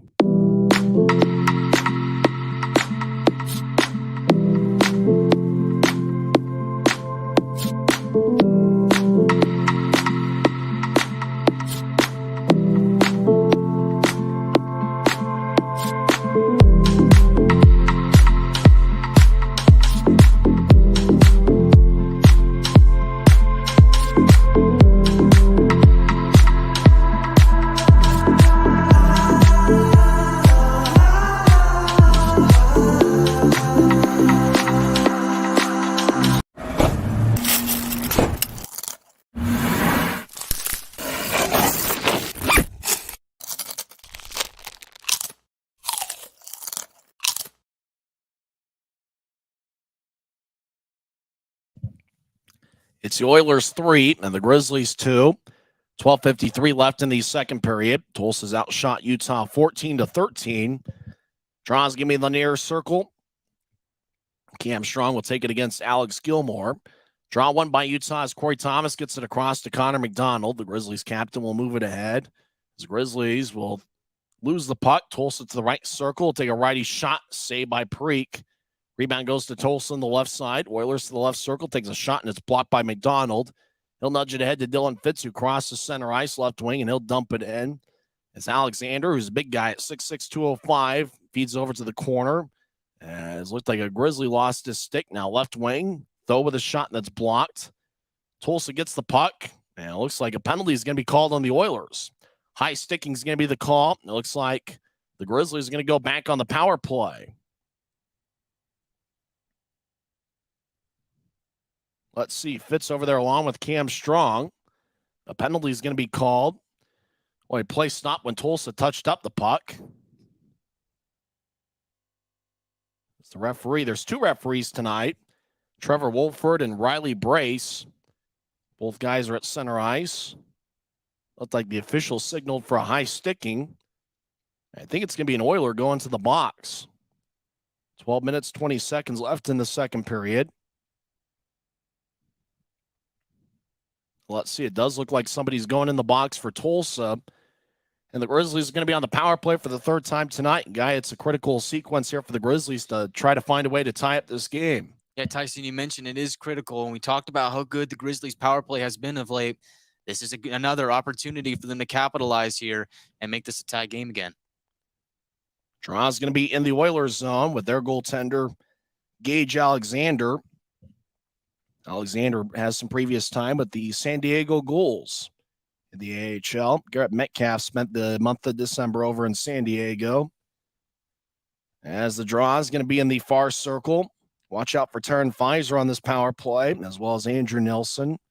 Cutler, Jameson's taking the draw, and Cameron Wright. It's a face-off won by Tulsa. They tried to carry it out of the zone. Utah kept it in.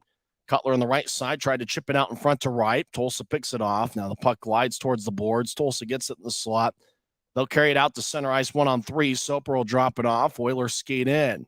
Jackson Leaf gets around Pfizer. Backhand shot saved by Parikh. And Utah pokes it away. Brandon Cutler on the near side. He gets the puck. He'll skate towards the far side, and he'll drop it off for Wright. Now he'll get it to Pfizer, who crosses center ice. Pfizer with a left wing pass for Cutler. Tulsa trying to intercept it. Soper goes down as Cutler will bounce it across to Jamison. Will skate back into his own zone. Now he'll feed it to Nilsson as the Grizzlies reset. Nilsson skates down the middle. He'll drop it off for Pfizer as Taryn will cross center ice down the middle. He'll fake a pass, gain the line. It's actually Wright. Wright will feed it towards the far boards. Tulsa gets it, picks it off, and clears it out. As it goes to Parikh, who's behind his net. Parikh so far has stopped 12 of 15. He'll get it over to Nilsson. Will skate down the middle. Nilsson now at neutral ice. He'll drop it off. This is the Grizzlies cross center. Utah, Dakota Raby, and will feed it across to Shearer. Now towards Fitz. He gets it poked away near the end wall of Idaho's zone. Now the Grizzlies towards the circle. Raby gets it poked away by Justin Bean, and the puck goes back to the left point. Shearer feeds it to the corner. Now Fitz behind the net, gets poked away as Tulsa will nudge it ahead. Now they'll carry it out of the zone 2-on-3. They'll feed it to the left wing at neutral ice. They'll dump it in as Utah chases after it. The whistle blows. 10:39 left in the second. As late in the power play for Utah, still 3-2.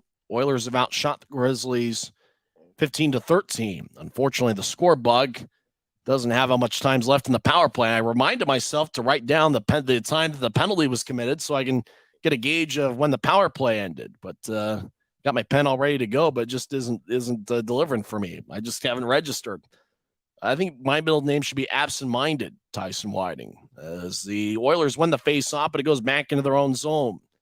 As Tulsa gets it to the near side, now they'll lift it in the air, and the Grizzlies will gather it. Aaron Tho has the puck. He'll skate down the middle.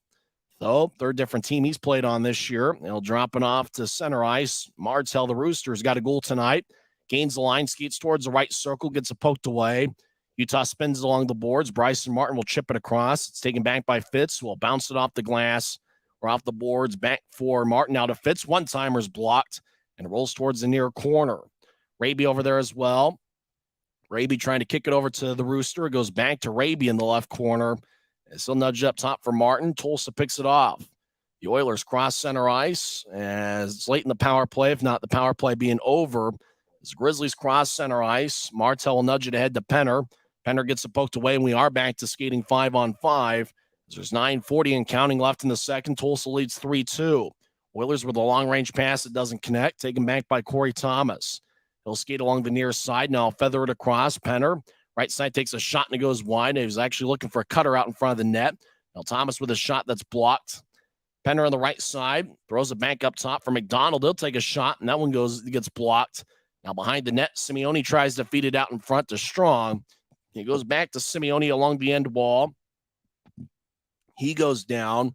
Penner throws it up top for McDonald. Will bounce it off the near boards. It goes to Cam Strong. Strong on the near side. Throws it to Simeone, who's behind the goal line. Simeone falls down on his own as the ice surface playing some tricks as Tulsa gets the puck. 2-on-2, they cross center ice. Tulsa gains the offensive line. Shot from the right point. Saved by Parikh. And Lucas holds on as we get a whistle. 8:49 left in the second period. Timeout on the ice. We'll take one as well. Oilers lead 3-2 on the Grizzlies Hockey Network. If you're out driving and something happens to your car, truck, or even wheelchair, and you end up stuck at a rail crossing, it's going to be okay. Don't panic. Here's what you do. Get out if you can and look for this blue sign on the metal pole. Call the number on the blue sign, and when they answer, tell them the crossing number. The number is right here. This tells them the exact location of the crossing. This is the fastest way to get trains stopped before coming through the crossing. Look for the blue. It helps you. I live for my next goal. Whether it's another pick six or another step forward in life, I wouldn't be who I am without the drive to reach it. And I wouldn't be where I am without my team. Everyone on and off the field who supports me and believes in my dreams as much as I do. Whatever your goals are, surround yourself with people who are going to help you reach toward them. Like my friends at America First, and see where life takes you.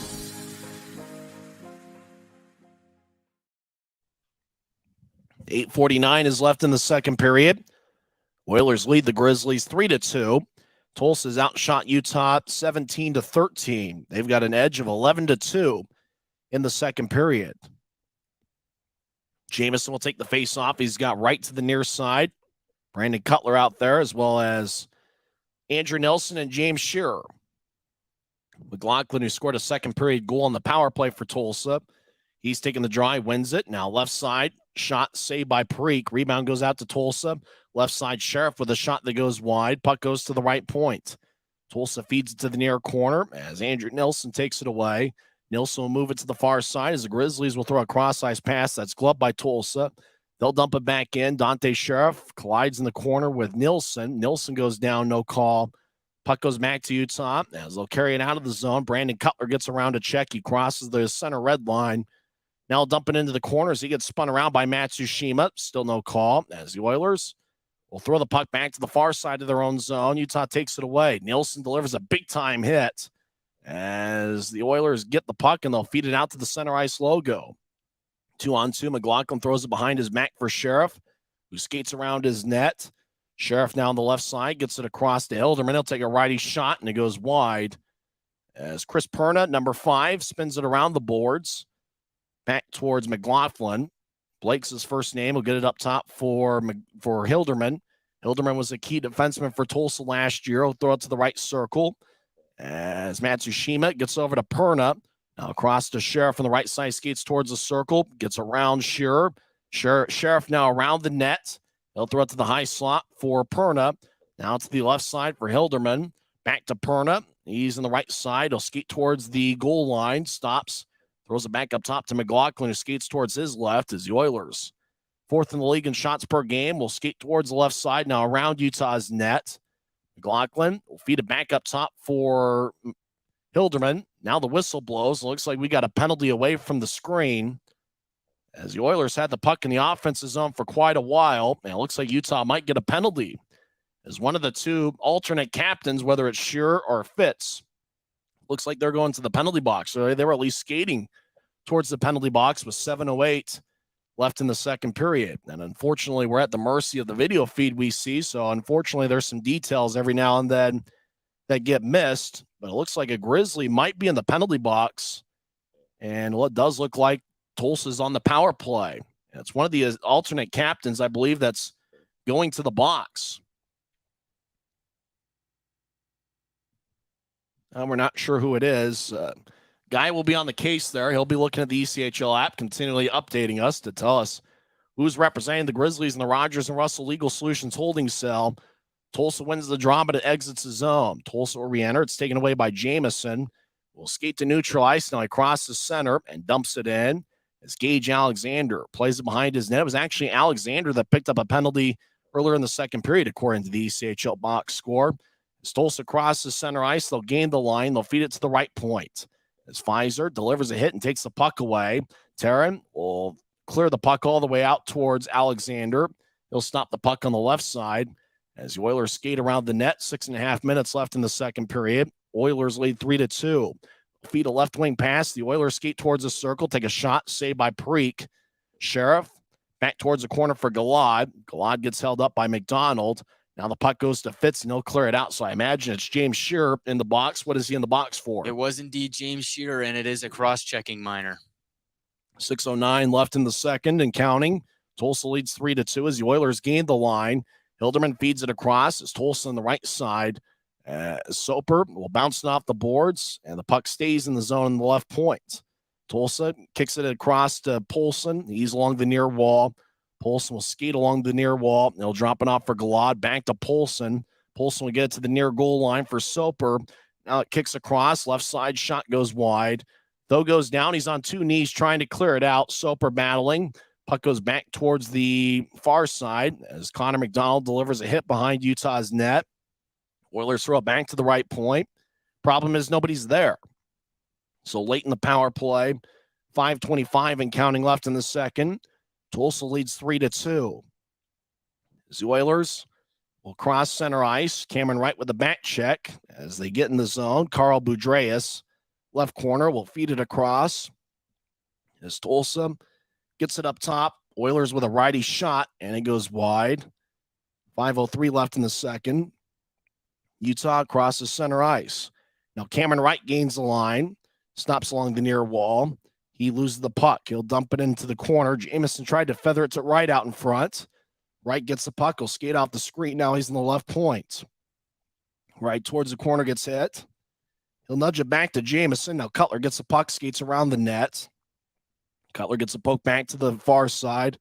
Tulsa gets the puck, and they'll nudge it ahead. Taken back by Martin as we're back to 5-on-5 skating.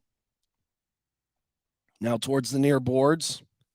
Grizzlies will throw it back towards Martin. He'll get it across. Now back to Martin on the near side. 4:20 and counting left in the second. Martin will ice the puck. Tulsa gets it back. Icing is called on the Grizzlies. 4:18 left in the second. That was a really strong penalty kill by the Grizzlies, and it's to no surprise, the penalty kill has been fantastic over the last couple of weeks, and they've really turned it on of late. Yeah, good penalty kill by the Grizzlies. 3-2 Oilers, 4:18 left in the second period. And thank goodness for that icing call on the Grizzlies. I apologize. My voice has not been good all week, and I really don't know why. I had so much tea and honey, but apparently it's not working. Draws in the left circle. Oilers have outshot the Grizzlies 19-14. Tulsa wins the face-off. Over the left point, they center it. Shot, kicks off a skate, stays in play. Grizzlies over to Martell. He's in the right corner. He gets hit. Martell feathers it across to Nilsson. We'll nudge it ahead. Now the Grizzlies, the puck flies into the Tulsa zone. Cutler battles. He looks to center to Martell. Right circle shot goes wide. Puck glides along the boards. Though rolls it around. Martell on the right side. Gets it across. Grizzlies in the right corner. Throw it back up top. Now across the Thoe. Left side will take a lefty shot that's blocked. Puck goes back to the near corner. 3.5 minutes left in the second period. Back over to Martell in the left circle. He couldn't handle it. Tulsa crosses center ice. Sheriff gets poked away by Martell. Now across to Strong. He's on the left side. He'll take a shot that goes wide. Alexander gathers. 3:18 left in the second. We're back in 1 minute. Tulsa leads 3-2 on the Grizzlies Hockey Network. If you're out driving and something happens to your car, truck, or even wheelchair, and you end up stuck at a rail crossing, it's going to be okay. Don't panic. Here's what you do. Get out if you can and look for this blue sign on the metal pole. Call the number on the blue sign, and when they answer, tell them the crossing number. The number is right here. This tells them the exact location of the crossing. This is the fastest way to get trains stopped before coming through the crossing. Look for the blue. It helps you. I live for my next goal. Whether it's another pick six or another step forward in life, I wouldn't be who I am without the drive to reach it. And I wouldn't be where I am without my team. Everyone on and off the field who supports me and believes in my dreams as much as I do. Whatever your goals are, surround yourself with people who are going to help you reach toward them. Like my friends at America First, and see where life takes you.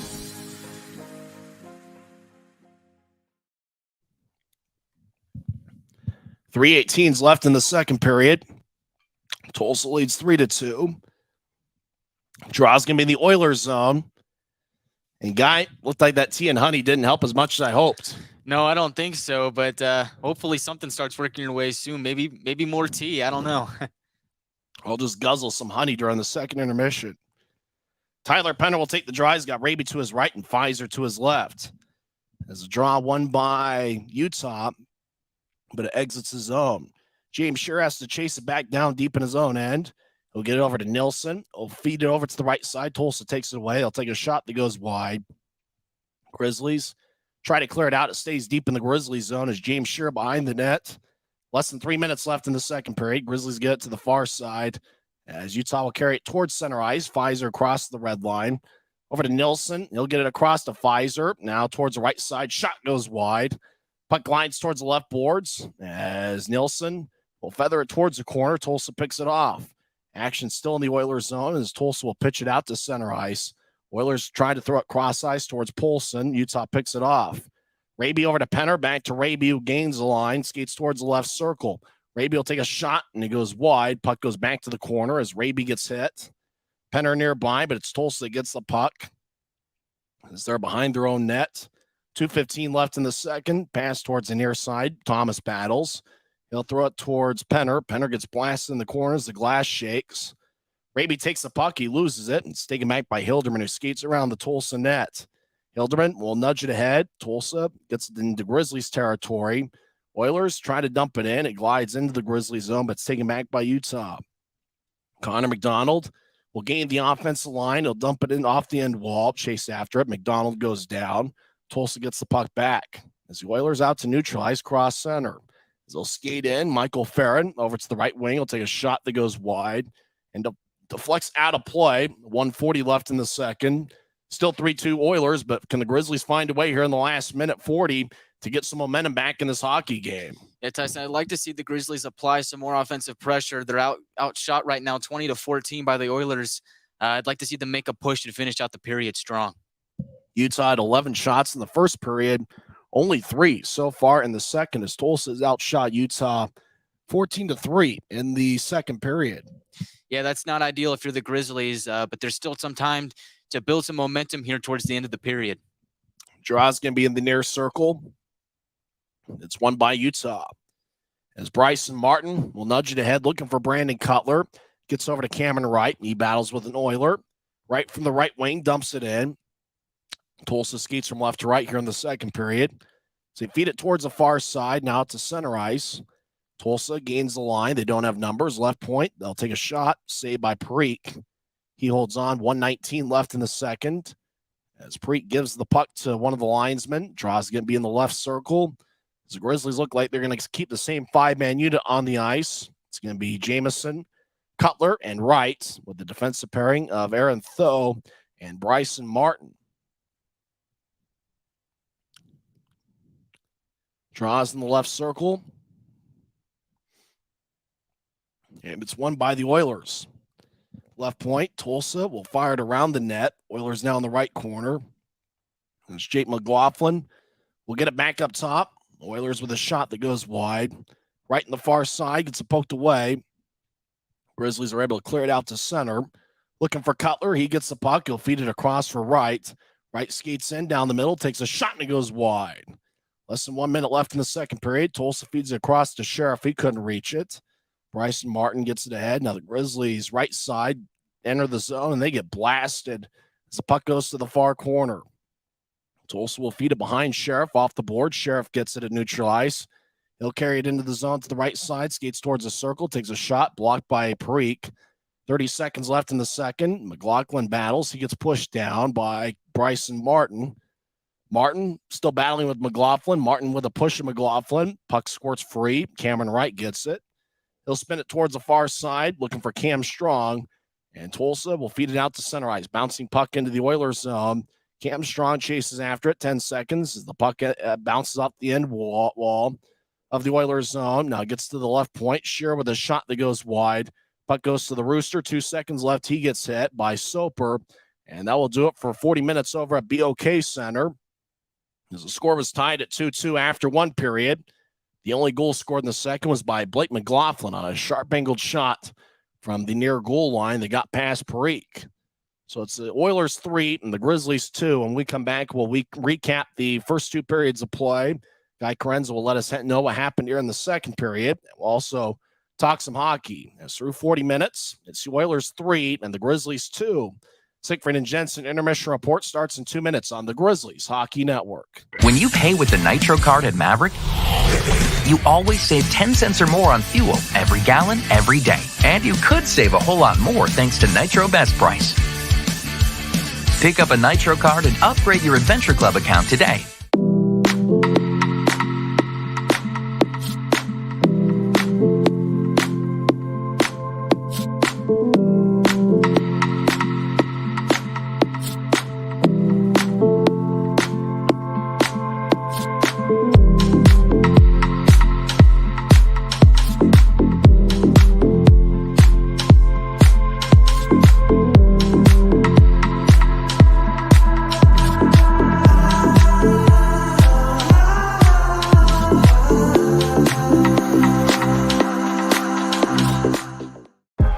I live for my next goal. Whether it's another pick six or another step forward in life, I wouldn't be who I am without the drive to reach it. And I wouldn't be where I am without my team. Everyone on and off the field who supports me and believes in my dreams as much as I do. Whatever your goals are, surround yourself with people who are going to help you reach toward them. Like my friends at America First, and see where life takes you. Maverick's new bean-to-cup machines always deliver a freshly ground cup of coffee on demand, so you can enjoy any of our premium roasts at their best, day or night, hot or iced. Enjoy a fresh cup today. If you're out driving and something happens to your car, truck, or even wheelchair, and you end up stuck at a rail crossing, it's going to be okay. Don't panic. Here's what you do. Get out if you can, and look for this blue sign on the metal pole. Call the number on the blue sign, and when they answer, tell them the crossing number. The number is right here. This tells them the exact location of the crossing. This is the fastest way to get trains stopped before coming through the crossing. Look for the blue. It helps you. Second intermission over at BOK Center. Tulsa leads Utah 3-2. Guy, what's happened here so far in the first 40 minutes of play? Well, Tyson, after 40 minutes of play, it's the Oilers with a 3-2 lead over the Grizzlies. But how did we get there? Well, it started pretty early on into the game. It was a minute 57. Gilmore got the first goal for Tulsa. That was assisted by Suprika. And then not long after that, 3 minutes and 6 seconds into the first period, it was Jimmy Soper putting in his 14th of the year. And that made it a 2-0 game in favor of the Oilers. But don't go away, because 10 minutes and 2 seconds into the first period, the Grizzlies cut into that lead on a goal by Jordan Martell. Beautiful move. And that made it a 2-1 game. Not long after that, 11:30 into the first period, it was Cameron Wright with an amazing snipe. And that made it a tie game. And that's where we stood into the first intermission. But after that, in the second period, it seemed like it was all Tulsa. They dominated the shot count 15-3, and they got a goal out of it from McLaughlin. That's his first of the year. That came 4:14 into the second period, assisted by Jimmy Soper and Justin Bean. And so it's a 3-2 game where we sit. But really the glaring issue is that the Grizzlies were outshot 15-3 in the period. Really, that goal that was scored by McLaughlin, 4:14 into the second period. That was 3 seconds after their power play ended, as Dylan Fitz got a delay of game minor, 2:11 in, and then 3 seconds after he came out of the penalty box is when McLaughlin scored. So it wasn't a power play goal for Tulsa, but it wasn't like there was enough time for Fitz to go over there and influence the play. So even though it wasn't credited as a power play goal, the power play for Tulsa did allow them the offensive zone time, which led to that goal.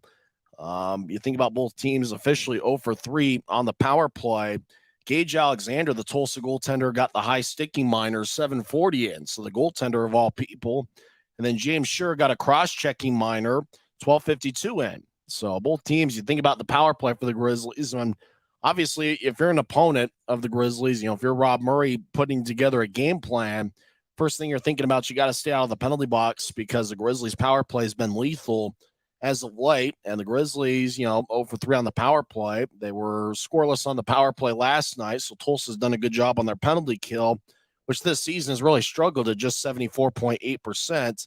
But the Grizzlies' penalty kill continues to be strong, even though, as I mentioned, that second period goal was 3 seconds after a Tulsa power play ended.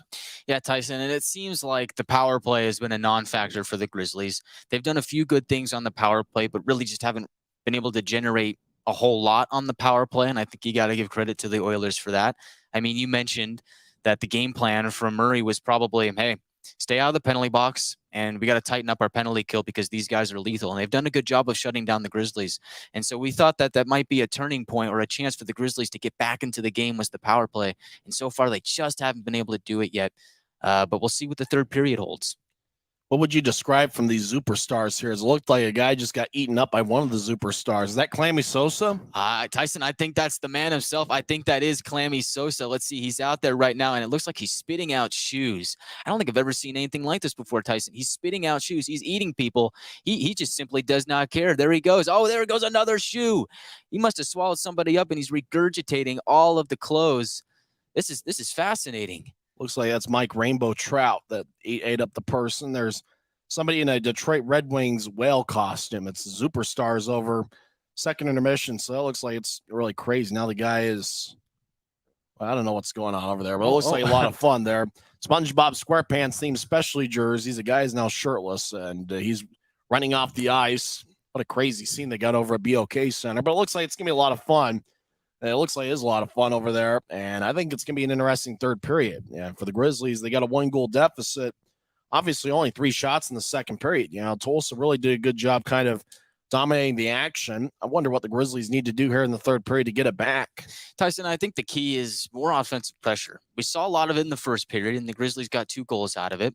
We were feeling pretty confident going into the second, but we were kind of disappointed, I feel like. At least I was, by the lack of offensive pressure by the Grizzlies. 3 shots in 20 minutes. That's just not going to cut it. And I think that's the way that the Oilers wanted to play the game. They're a very defensively sound team. They like to keep things in front of them, and that's exactly what they did in the second period. So if you're the Grizzlies, you got to come out here in the third period and find a way to break away from that. Maybe get some pucks in deep, establish your forecheck, and again, start taking shots like they did in the first period. That's what we said when it was a 2-0 game, and the Grizzlies did start taking shots, and they ended up tying it. So I think if the Grizzlies are going to break away and tie this game and eventually win it, they're going to have to start getting more shots on goal and start to play the game their way.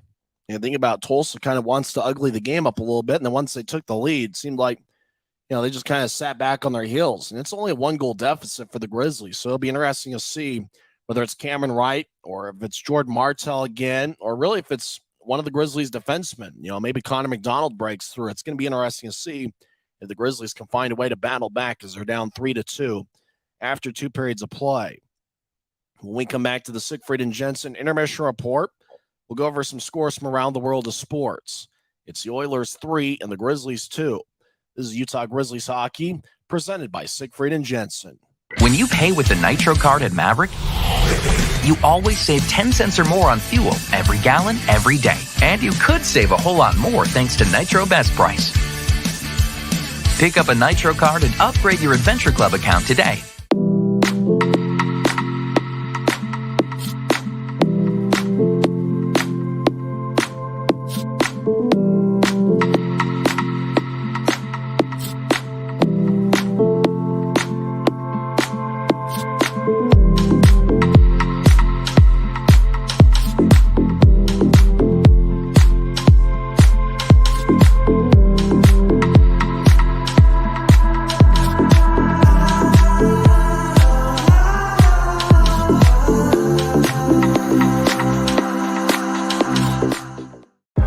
I live for my next goal.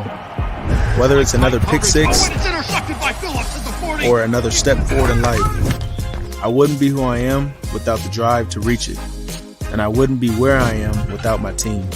Everyone on and off the field who supports me and believes in my dreams as much as I do. Whatever your goals are, surround yourself with people who are going to help you reach toward them. Like my friends at America First, and see where life takes you. Maverick's new bean-to-cup machines always deliver a freshly ground cup of coffee on demand, so you can enjoy any of our premium roasts at their best, day or night, hot or iced. Enjoy a fresh cup today. If you're out driving and something happens to your car, truck, or even wheelchair, and you end up stuck at a rail crossing, it's going to be okay. Don't panic. Here's what you do. Get out if you can, and look for this blue sign on the metal pole. Call the number on the blue sign, and when they answer, tell them the crossing number. The number is right here. This tells them the exact location of the crossing. This is the fastest way to get trains stopped before coming through the crossing. Look for the blue. It helps you. Second intermission over at BOK Center. Oilers lead the Grizzlies 3-2. Some other action in the league, games that have gone final. Reading defeats Norfolk 5-1.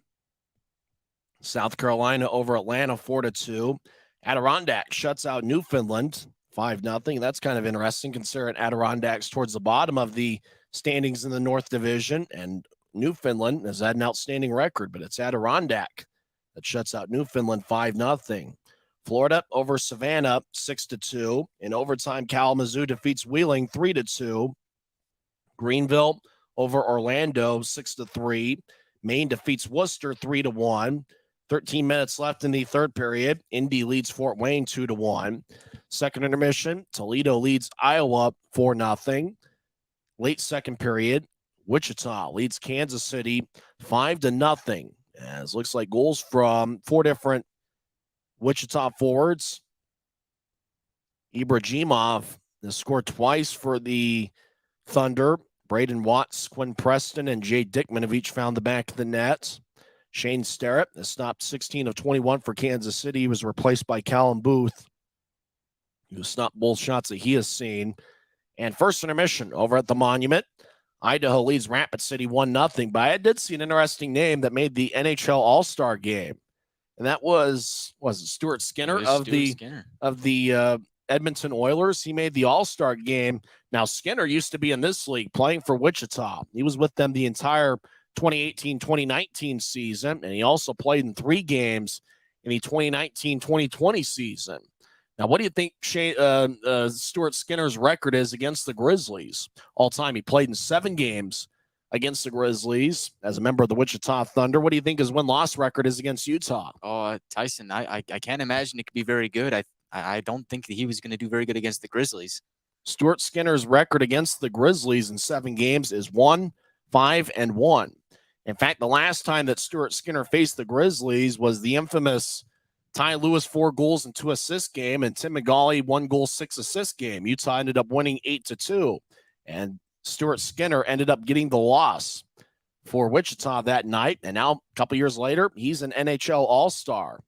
So, you think about what Stuart Skinner's done. There was also Logan Thompson, who played in this league for quite a while, and Thompson is an NHL All-Star. And so you think about it, goaltenders really are that position where you can end up seeing guys make it to the NHL, maybe more than skaters, because you think about only one goaltender can play at a time, and you think about some guys who easily could be backups in the AHL, but they bring them over to the ECHL so they can get some more playing time. And so you see a guy like Trent Miner, who's only 21 years old. Same thing with Lucas Parikh. I mean, those guys have bright futures and really have a legitimate chance based on their age and based on where they are in their career. And I think that because of that, I don't know why, but it seems like we see more goaltenders than any other position end up finding a way to make NHL rosters. Yeah, Tyson, I think that's interesting. And I think that, Stuart Skinner not having a winning record against the Grizzlies, if that guy can make it to the NHL and be an all-star, so can Trent Miner, Lucas Parikh, even Garrett Metcalf, I think, has a good shot of making the NHL someday. So it really just goes to show if you work hard and you put in the work and you have the talent, I think you can go far. Well, I just think of the case of Hayden Hodgson, who was with the Grizzlies in the second half of the 2020-21 season. He had decent stats, but it wasn't like he was putting up point-a-game type of stats. Gets a tryout in the AHL last year, not only makes Lehigh Valley's roster, but ends up scoring 18 goals. And before you know it, you got a team that's in a bit of a rebuild and having a tough year. Before you know it, he finds his way in the NHL. And in his NHL debut, it was outstanding. Unfortunately for Hayden Hodgson, I think he's back in Lehigh Valley this year.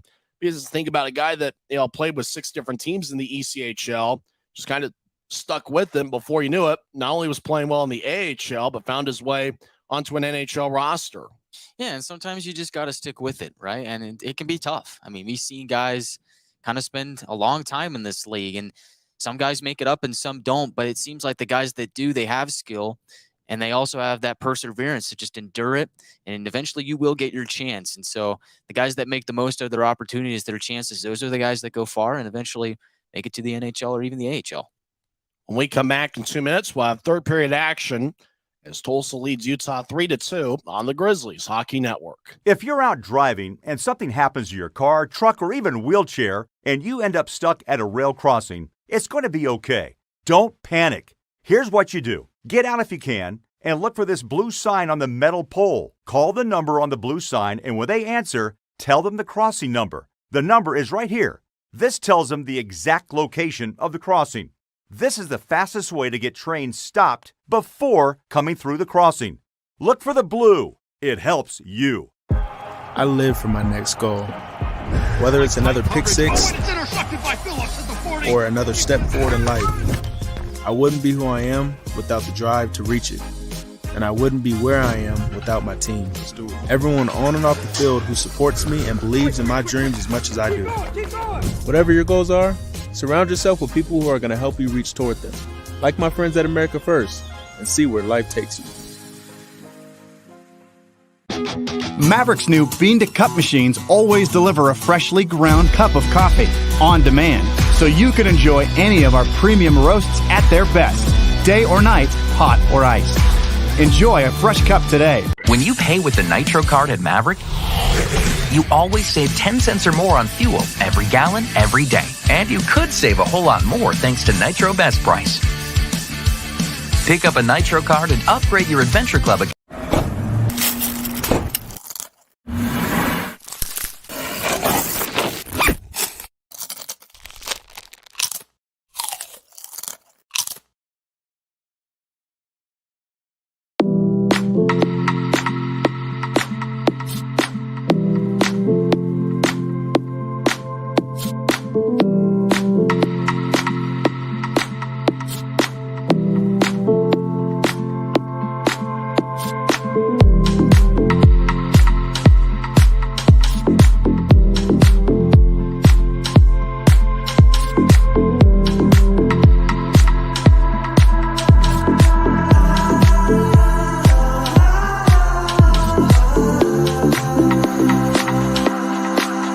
Expectations here will always remain high, and we'll continue to find a way.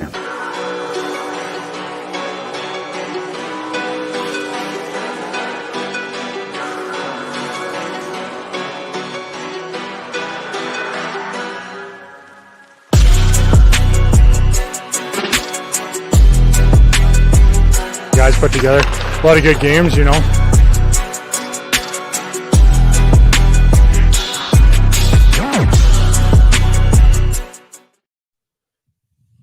Now we're about set to start the third period. Tulsa leads 3-2. And guy, I'm not necessarily looking for quantity of shots in the third period, but I think if you're the Grizzlies, you got to find a good quality of chances against Gage Alexander, the Tulsa goaltender, who's only making his fourth appearance this season. Yeah, Tyson, I think that starts with getting pucks in deep and then driving to the net. We see the Tulsa Oilers, they like to keep things towards the boards. They like to keep things away from the center, work pucks in deep, and then drive to the net, take some shots. Doesn't have to be quality opportunities. Maybe just get Alexander moving a little bit to start, and then maybe those quality opportunities will find themselves. I think for the Grizzlies, they're at their best when they're utilizing a north-south game, and I think the Grizzlies kind of got away from that in the middle portion. I think the Grizzlies, they just continue to attack north-south, which is the type of hockey you see from Dylan Fitz and really something Cameron Wright's pretty good at. And Jordan Martell, the Rooster, who seems like he has a knack of just getting around Tulsa defensemen, or really any defenseman he faces. He can find a way to avoid that first defender. You know, I think that he could end up being, somebody to watch out for in the third period. After all, he had a first period goal.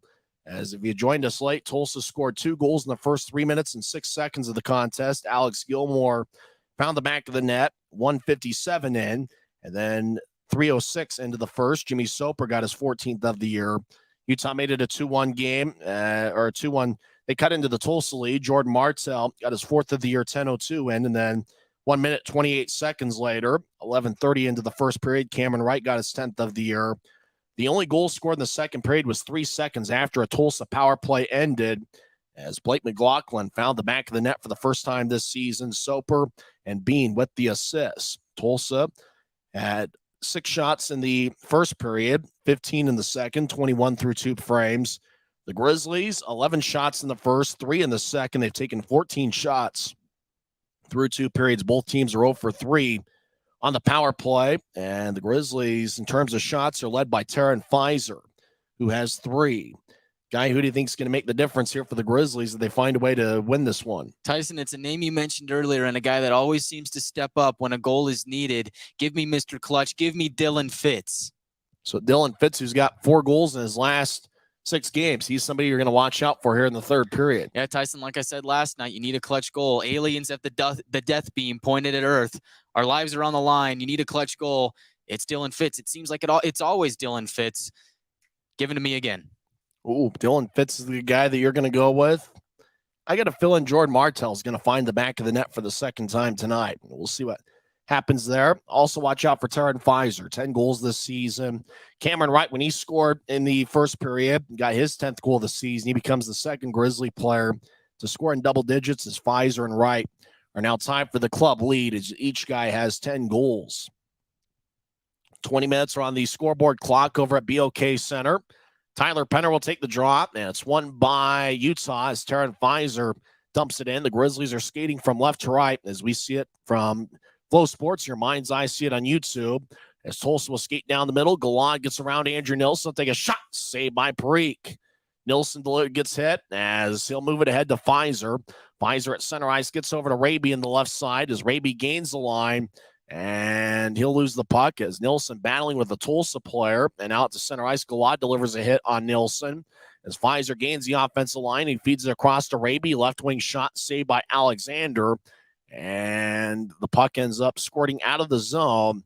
And Andrew Nilsson and Maxime Galad really pushed back and forth for quite a while after Galad got around Andrew Nilsson. And those guys both with a lot of action away from the screen. It looks like there might be a penalty. Lucas Parikh skated all the way out towards the blue line. Cross-checking's the call. And who's it going to be on? Looks like there's a SpongeBob SquarePants themed specialty jersey in the box. That means it should be a power play for the Grizzlies. 35 seconds into the third period. As looks like the Grizzlies are going to be on the power play for the fourth time tonight. That's certainly big. The Grizzlies need to find a way to capitalize on this power play. Yeah, Tyson, this is a huge opportunity right now. And knowing the Tulsa Oilers, they're going to try and hold on to this lead as long as they can. They're going to try and play shutdown defense. This is an excellent time and opportunity for the Grizzlies to tie this thing up. Jameson will take the face-off. He's got Pfizer to his left and Cutler to his right. Up top is Wright and Nilsson. Tulsa wins the face-off. Nilsson kept it in the right point. He'll bounce off the end wall. Tulsa gets it. They'll feed it over to the left side. Wright keeps it in. Now ahead to Pfizer. Across to Cutler. Right circle. Take a lefty shot that goes wide. Puck glides towards the left circle. Tulsa gets it, and they'll carry it out of the zone. 2-on-3. Tulsa gains the offensive line and dumps it in. Parikh out of his net. Feeds it to the far side. 1 minute into the third period. Grizzlies on the power play as Cameron Wright crosses center ice. Wright dumps it in as he bounces off the end wall. He gets pushed. Justin Bean gets it. Skates around his net, and he'll clear it out. 1:10 left in the Grizzlies power play and counting as Parikh will nudge it ahead to Nilsson. Andrew skates down the middle, gets to center ice. He'll drop it off for Pfizer. Pfizer crosses center ice. Now he gains the line, stops. Tulsa pokes it back to center ice. Pfizer regathers it as he'll back it into his own zone. He'll feed it across halfway through the power play. Actually, there's less than 50 seconds left in the power play as Pfizer crosses center ice. He'll gain the line again. He'll throw it towards his left. Tulsa pokes it back to center again. The Oilers trying to get around Nilsson. Now they'll nudge it towards Parikh, who comes out of his crease to the right. They'll throw an outlet pass to Nilsson. Nilsson into Tulsa territory. Gets over to Wright. As Wright trying to get to Nilsson, who couldn't get the pass. Tulsa gathers it, and they'll clear it out. 20 seconds left in the power play. Utah makes a line change. James Shearer gets it. He skates down the middle. Shearer crosses center ice, and he'll drop it off. Grizzlies cross center again. Martell gets over to Fitz, back to Martell. It goes past him towards Alexander. Oilers around the net, and they try to clear it out. It stays in. Left point, though, will throw it back to the left side. Tulsa's out of the penalty box. Now to Shearer. As he'll fire towards the net. Saved by Alexander. Rebound shot goes wide. As now out of the box is Tulsa. We're skating 5-on-5. As the Oilers cross center ice, 2-on-1. Tulsa skates towards the left side. Soper centering pass, shot, saved by Parikh. Grizzlies come back the other way. Fits over to Martell, steps over the line. It looks like the Grizzlies are offside.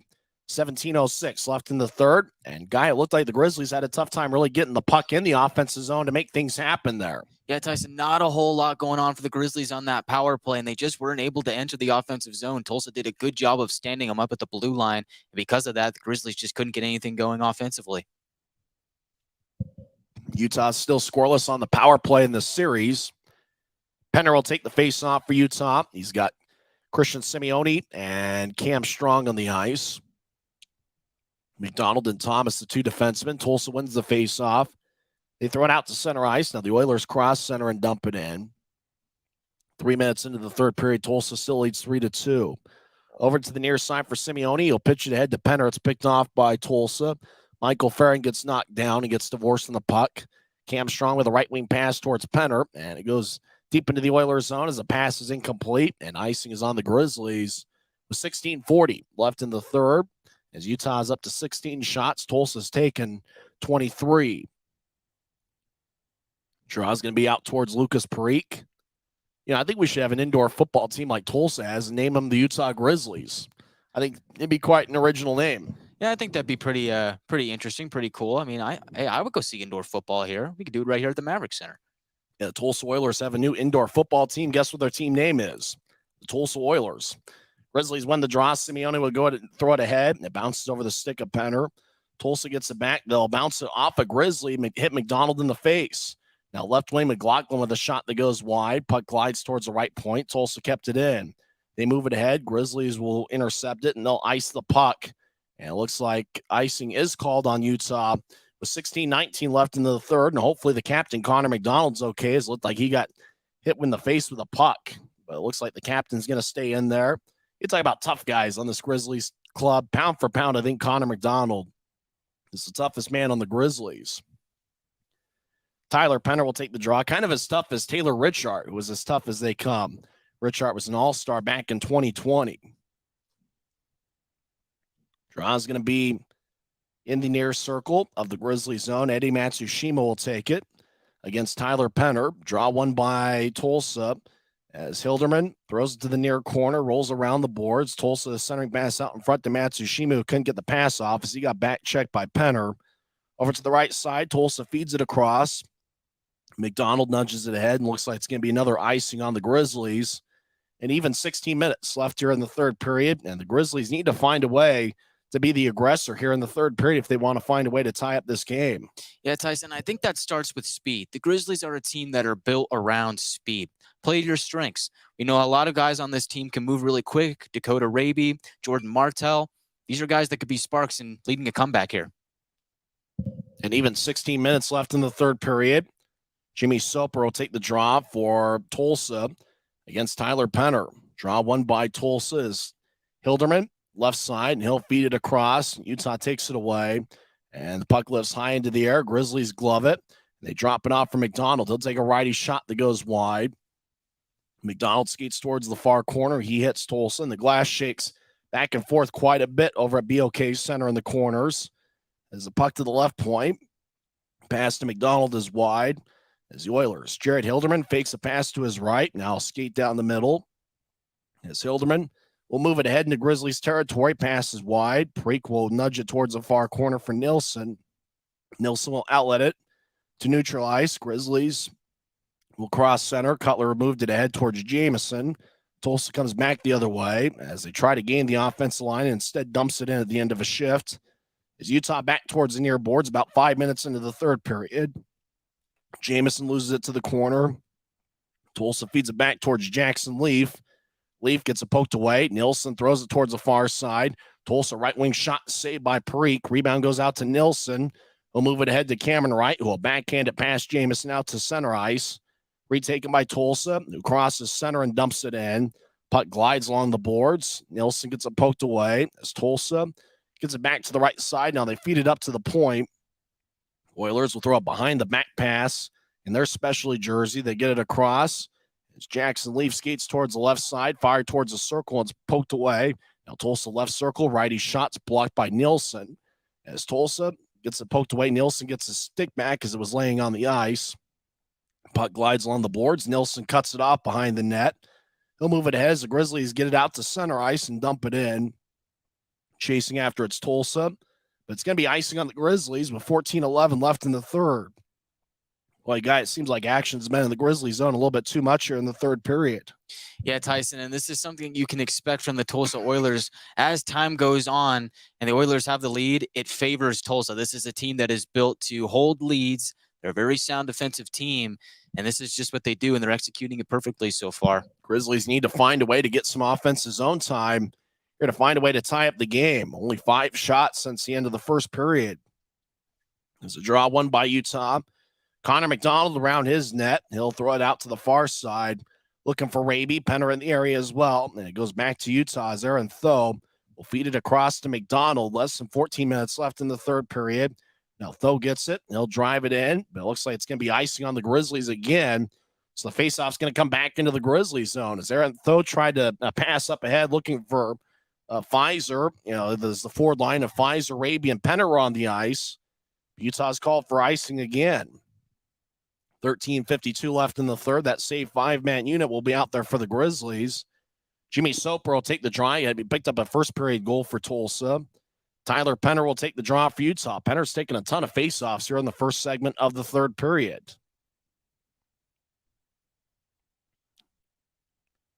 Draws in the near circle. Penner is kicked out of the faceoff circle. Let's see. Now the referee pointing to Penner and telling Penner to get back in the circle. 2 referees tonight. That's the case in about a quarter of the league games this year. Draw one by Tulsa. Oh, it looks like it's going to be a penalty on the Grizzlies. Boy, Tulsa won the faceoff. They skated towards their right, and they got tripped up. And so it looks like the Grizzlies are going to the penalty box. And it looks like for the first time this season, it's Taryn Pfizer going to the Rogers and Russell Legal Solutions holding cell. 13:48 left in the third. Timeout on the ice. We're back in 1 minute on the Grizzlies Hockey Network. If you're out driving and something happens to your car, truck, or even wheelchair, and you end up stuck at a rail crossing, it's going to be okay. Don't panic. Here's what you do. Get out if you can and look for this blue sign on the metal pole. Call the number on the blue sign, and when they answer, tell them the crossing number. The number is right here. This tells them the exact location of the crossing. This is the fastest way to get trains stopped before coming through the crossing. Look for the blue. It helps you. I live for my next goal. Whether it's another pick six or another step forward in life, I wouldn't be who I am without the drive to reach it. And I wouldn't be where I am without my team. Everyone on and off the field who supports me and believes in my dreams as much as I do. Whatever your goals are, surround yourself with people who are going to help you reach toward them. Like my friends at America First, and see where life takes you. Well, Tulsa's on the power play. They lead 3-2 as Taryn Pfizer picked up his first penalty of the season. Tulsa wins the draw. Hildeman with a shot. Glove saved by Parikh. Parikh holds on. 13:41 left in the third. Here early on the power play. And, Guy, this is a critical penalty kill for the Grizzlies. You need to keep it a one-goal game. Yeah, Tyson, this is a situation that the Grizzlies don't want to be in, but their penalty kill has been good to start the year. See if they can get it done again. Knock on wood as Keaton Jamison will take the drop. It's Tulsa wins it. Hilderman throws to the right side. Now back up top for Hilderman. Galad's over on the left side, but the puck goes back to the right. Now Hilderman up top over to the left side for Galad. He'll take a lefty shot, saved by Parikh. Rebound out in front, still in play. Utah trying to locate it. Galad with a shot that goes wide. Tulsa tries to feed it out in front. Utah takes it away. Grizzlies will carry it out to center ice. Keaton Jamison skates into the offensive zone. Jamison gets around one skater. He'll take a shot that goes wide.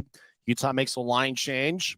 13:07 and counting left in the third. Oilers lead 3-2. They're on the power play.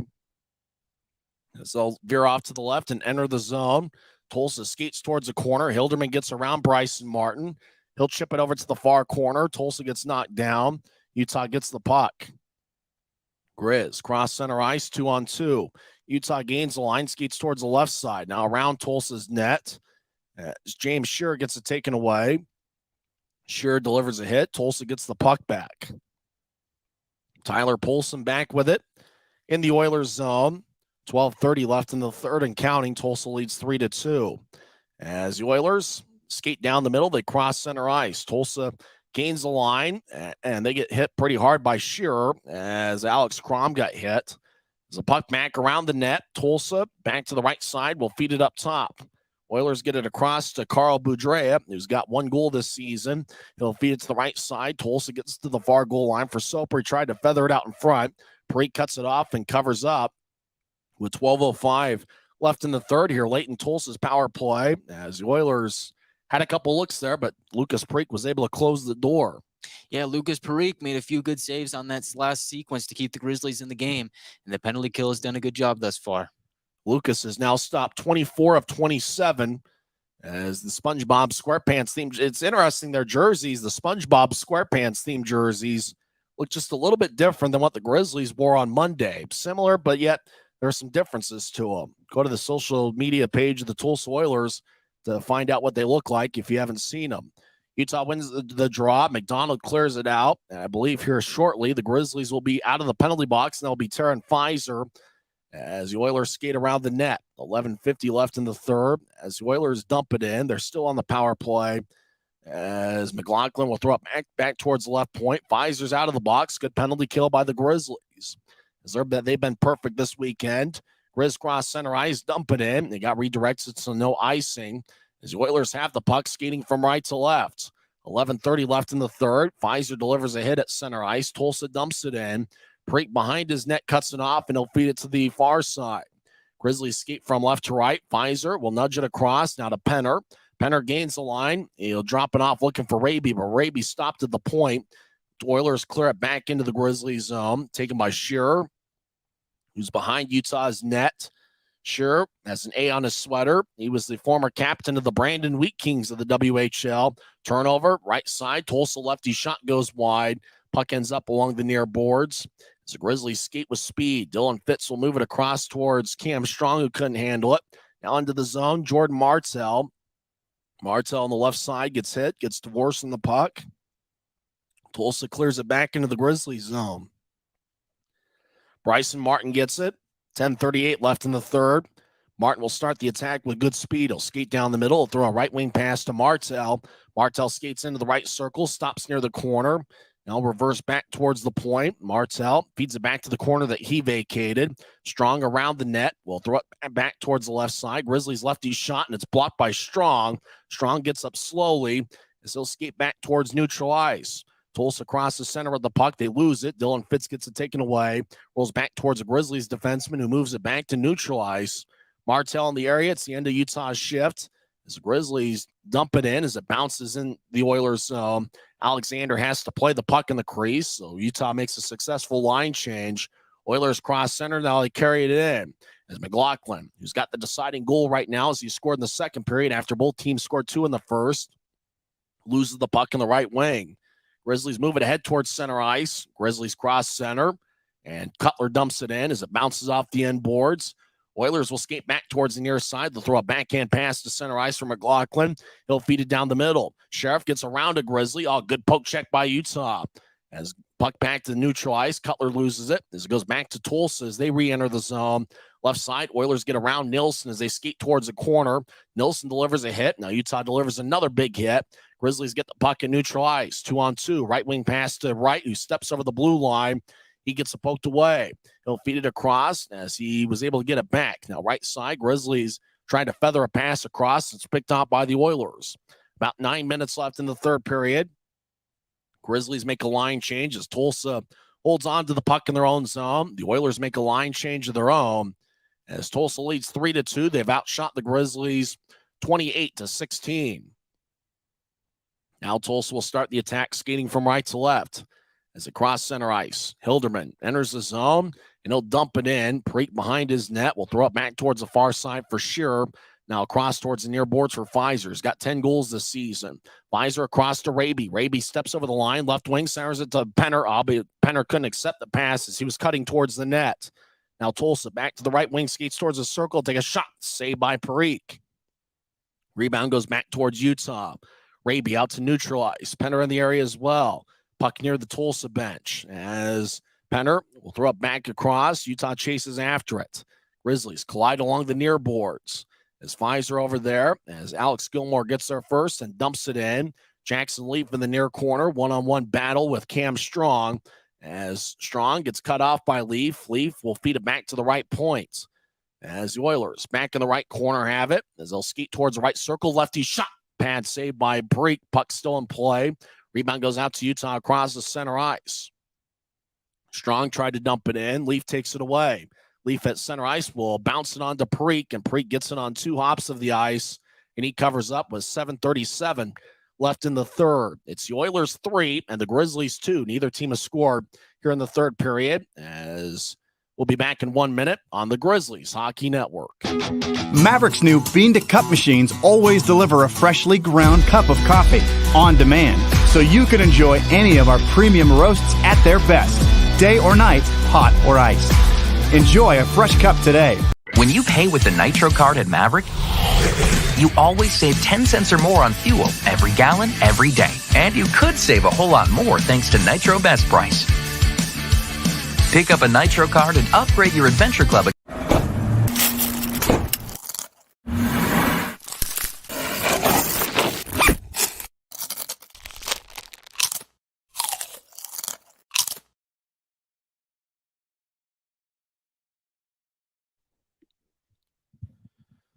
.37 left in the third period. Tulsa leads 3-2. Big crowd over at BOK Center. 75-44 is the announced crowd. And Guy, I got to imagine they're there to see the Superstars perform during intermissions. Yeah, Tyson, the Superstars are must-see television. I want to see these guys at Maverick Center. Highly entertaining. As long as you can find a way to cut a check to the Superstars, I think we can get them out here to Maverick Center. Draws in the left circle. Oilers have outshot the Grizzlies 31-16. Tulsa outshot the Grizzlies 15-3 in the second period and 10-2 here so far in the third. Both teams are 0 for 4 on the power play. Grizzlies win the draw. It goes out to center ice. It looks like the puck exits play. 7:31 left in the third. Draw is going to come back into the Grizzlies zone. And I think for the Grizzlies, it's interesting to see the shot count. 11 shots in the first and only 5 since then. 3 in the second period and 2 in the third. As Taryn Pfizer leads Utah with 3 shots. Dylan Fitz, Cameron Wright, Dakota Raby, Jordan Martell, and Brandon Cutler each have 2. As the draw won by Tulsa, right wing shot. Looked like Preek made the save, but they stopped play. Looks like we'll do the draw over again.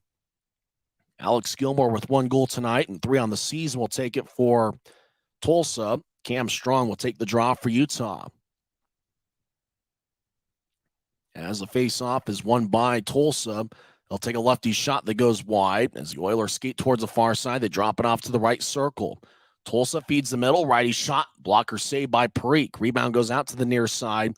Tulsa skates towards the corner. As they get it, they'll take a left wing shot, saved by Preek.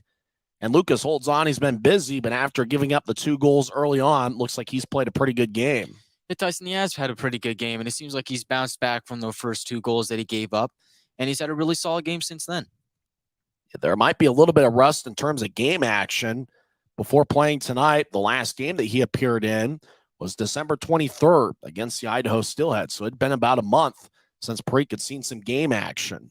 Yeah, I think it just took him a little time to shake off the rust. Obviously, the first 2 shots of the game were not the way that he wanted to go, but ever since then, he's been really solid. Jamison wins the draw for Utah as it goes to Nilsson. Now Shearer behind the net will feed it back to Nilsson. Across to Jamison, across the center ice, and dumps it as I drop my microphone. It goes back to center ice as the Oilers will skate into the left circle, break way out of his net towards the left circle. As looks like the arm is raised to late offside. Grizzlies have the puck, but Preek was out there about as far as Trent Miner was. They're on the blue line as Grizzlies feed it across. That was in the Rapid City series. Now Utah ices the puck. 6:42 left in the third as icing is on the Grizzlies. Action returns towards Lucas Preek. How about that? Preek was like way out of his crease there. Head towards the blue line and just found a way. Draw's going to be in the left circle. Jamison will take it against Eddie Matsushima. I dropped my microphone. Are we all right over there, Guy? I think we're doing all right now. All right. Draw one by the Grizzlies. They skate towards the far side. Grizzlies will throw it back to center ice. There's a lot of action near the zone. Delayed offside. It looks like the whistle is blown. 6 minutes, 30 seconds left in the third period. Well, there was a lot of action out there near the Grizzlies bench. And it might have just been offside. Puck exited the zone, then re-entered or something like that. Now, if you want to know who the raffle winners are over at BOK Center, just tune into the Flow Sports feed. You got one of those numbers, guess what? You're a winner. Grizzlies will take on Tulsa tomorrow afternoon, 2:50 pregame show, 3:05 face-off. I'm going to guzzle as much tea and honey as humanly possible and see if I can find a way to get a voice for tomorrow. Grizzlies win the draw as Raby nudges it ahead, and it goes back to Tulsa, who ices the puck. It's off the screen. No icing is called as Utah has it. Bryson Martin, 6:15 left in the third. So he'll nudge it towards the near side for Pfizer. Back to Martin. He'll get it back to Pfizer on the right wing. He'll cut towards his left. Now feed a left wing pass. Grizzlies enter the zone. As Simeone was looking ahead for Pfizer, Tulsa picked it off. Oilers on the right side get over to the circle. Righty shot to score. That's a big insurance goal for Tulsa. As Tyler Poulsen points to a teammate. Hilderman was in the area, and the Oilers get some insurance. It's now a 4-2 game. Boy, the Oilers scored in the transition game as the shot was taken by Tyler Poulsen, and he just went top shelf over Lucas Parikh. Poulsen might have thought that Jimmy Soper redirected it, but either way, it's the Oilers 4 and the Grizzlies 2. 5:57 left in the third, and now a one-goal deficit has turned into a two-goal game. Well, I don't know how Poulsen was able to get it over Lucas Parikh, who's got good size at 6'4", 195. Just a perfect shot for Tyler Poulsen, who gets his 5th goal of the season. And the Grizzlies have their work cut out for him as they got to be ultra-aggressive offensively here in the final 5:57 of regulation. Tyson, I think that the Tulsa Oilers are really going to clamp down here. They're a defensive sound team. I've said that before, but I have to note that there seems to be a lack of urgency on the Grizzlies side to score and get that next goal. Think about they only had 2 shots, maybe 3 in this period so far. It just seems like they haven't really pushed offensively here. As the Oilers win the face-off, they dump it into the Grizzlies zone. Maxime Gallat and Justin Bean got the assists on the Poulsen goal. As Grizzlies getting out towards center ice. As Connor McDonald on the right side got a pass from the Rooster. He'll gain the line. Right point shot. Blocker saved by Alexander. As it goes back towards the far side. Tulsa crosses center. They'll chip it across. Tulsa leads 4-2. They skeet towards the left circle. Take a shot. Saved by Parikh. Rebound Grizzlies getting out towards center. Carl Boudreas, number 16, will drop it back into the Oilers zone. Tulsa feeds it to the left side. Now they drop it off for Gilmore. Now back to Gilmore along the goal line. He skates around the net. He'll feed it back to the right point. Tulsa, right side, take a shot that goes wide. Gilmore behind the net gets it taken away by Nilsson, who will move it ahead. Grizzlies still in their own zone. As Utah's down 4-2. Pass to right on the right side. He'll cross center ice and dump it in as Wright gets around Cameron Suprika. Now Utah from the end wall looks to center. It glanced off a stick. Nilsson, the right wing, takes a shot that's blocked out in front of the crease. Tulsa on the right side. Feeds it across to Mike McKee. Will throw a backhand pass towards the left point. Still in the Oilers zone. Utah kept it in. Grizzlies to the left circle, get it poked away. Cutler skates towards the far boards. They'll get it to the corner. As Grizzlies look to center it. Tulsa picks it off, and they clear it, trying to clear it out. It stays in left point. As the Grizz throw it back towards Nilsson, but it's at neutral ice. Nilsson will throw a backhand pass. It's taken away. Tulsa will skate in. They'll take a backhand shot. Saved by Parikh. Puck still in play. Actually, looks like Parikh had covered up. 4:14 is left in the third period. Tyler Poulsen adds some insurance for the Oilers. They lead 4-2. As Grizzlies have their work cut out for them in the final 4 minutes. And we'll tell you how this one ends when we come back. It's the Oilers 4 and the Grizzlies 2 on the Grizzlies Hockey Network. If you're out driving and something happens to your car, truck, or even wheelchair, and you end up stuck at a rail crossing, it's going to be okay. Don't panic. Here's what you do. Get out if you can and look for this blue sign on the metal pole. Call the number on the blue sign, and when they answer, tell them the crossing number. The number is right here. This tells them the exact location of the crossing. This is the fastest way to get trains stopped before coming through the crossing. Look for the blue. It helps you. I live for my next goal. Whether it's another pick six or another step forward in life, I wouldn't be who I am without the drive to reach it. And I wouldn't be where I am without my team. Everyone on and off the field who supports me and believes in my dreams as much as I do. Whatever your goals are, surround yourself with people who are going to help you reach toward them. Like my friends at America First, and see where life takes you. 4:14 left in the third period. Tulsa leads 4-2. The Oilers scored 2 goals in the first, 1 in the second, and 1 in the third. Both Utah's goals have come in the first period. Right point shot saved by Parikh as the Grizzlies skate from left to right. Tulsa won the faceoff and took a shot, but Parikh made the save. Pass to Dakota Raby, bounced off his stick. Tulsa dumps it into the offensive zone. Cut off by Aaron Tho, who will ricochet off the near boards. Raby gets hit. Neutralized. Tulsa gets it. Tyler Polson, the insurance man, will dump it into the far corner. Aaron Tho gets it. He'll pitch it ahead from blue line to blue line. Tulsa picks it off at center ice. Oilers gain center ice. Jackson Leaf dumps it in. Preek behind his net will feed it to the near side. Bryson Martin moves it ahead off the screen. This way, camera operator to the right. And Tulsa dumps it back in. The camera operator is terrible moving to his right. That might be something on the scouting report. Though we'll move it ahead to center ice. Grizzlies dump it back in, looking for Martell. That pass is wide. As Tulsa will feed it ahead into Grizzlies territory. Jackson Leaf gets the puck as he's being back checked. Grizzlies poke it away. Connor McDonald and Dylan Fitz. Fitz gets hit in the corner. Now Tulsa towards the net. Utah will clear it back towards the near side. Dylan Fitz will carry it out to center ice. Fitz will skate in down the middle, take a shot, stick save by Alexander. And the puck flies out of play. 3:02 is left in the third period. Tulsa still leads 4-2 as the draw is going to be in the Oilers zone. Tyson, the concerning thing to me, as I mentioned before, was the lack of urgency. The Grizzlies only have 6 shots over the last 40 minutes. That's not going to get it done for you. They really need to make a push here in the last 3 minutes if they want any shot of tying this game up. Draw is going to be in the Tulsa zone as it's going to be over in the left circle. Keaton Jamison will take it. Cameron Wright to his right. James Shearer to his left. Up top is Nielsen. And somebody off the screen. 3:01 is left in the third. Draw won by the Oilers. Matt towards the near side. Right over in the area. As Jamison gets it back to Wright. He skates around the Tulsa net. Now Wright's over to the right side. Drops it off for Nielsen. Tulsa takes it away, and they lift it out into Grizzlies territory. Taken back by Utah. As the Grizz will pitch it across. As Brandon Cutler will cross center ice, he'll backhand it towards Jamison. It goes wide. Jamison skates over. He delivers a hit as it goes towards the near side. Tulsa back there. Cutler and Wright battle in the corner.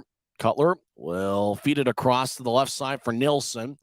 He'll fire towards the right side for Wright. He'll take a righty shot. Saved by Alexander. Tulsa tries to clear it out. It stays in. As Utah to the left side gets across to Jamison. His shot goes wide. Utah's net is empty as the whistle blows with 2:12 left in the third period. So it looks like Utah's pulled Lucas Preek for the extra skater. As the draw is going to be in the Oilers zone. Tulsa has outshot Utah 37-17. So the draw is going to be in the right circle. We'll see if Ryan Knaswich uses his one timeout. And it looks like he is. We'll keep it here as looks like timeout for Utah. And they're just finding a way to cut into this Tulsa deficit. It's a 4-2 game. Yeah, Tyson, they've got to find a way to cut into this lead here. But I think the story of the game so far is that the Tulsa Oilers have been able to play their game. And that's a mismatch for the Grizzlies as they're based on speed and moving the puck. The Tulsa Oilers want to slow that down and shut that down. And so far, they've done an excellent job of that. Grizzlies only have 17 shots in this game. Oilers are over 30. Oilers came in with a game plan, and they've executed it to perfection. And that's why we have a 4-2 game so far. Utah last night won 1-0 as Trent Miner got a 35-save shutout. The only goal in the game was scored by Dylan Fitz. Utah scored first period goals by Jordan Martell and Cameron Wright, but Tulsa scored the first 2 goals of the game. Alex Gilmore 157 in and Jimmy Soper 306 in. And then Martell scored 10:02 into the first period, and Cameron Wright, a minute 28 later, scored his 10th of the year as Wright and Pfizer are now tied for the team lead with 10 goals. Blake McLaughlin scored 4:14 into the second period, and Tyler Polson extended the lead 14:03 into the third. As the Oilers have outshot the Grizzlies 16-4 here in the third period. Both teams are 0 for 4 on the power play. Utah's net is empty, 6-on-5. As Jamison will take the draw against Maxime Galad. Draw won by Tulsa as Hilderman skates around the net. They'll feed it out towards center ice. Arm is raised by the linesman, and icing is called on the Oilers. 2:05 left in the third, and for the Grizzlies, winning some key faceoffs down the stretch is certainly going to be critical if they can find a way to cut into the Tulsa lead.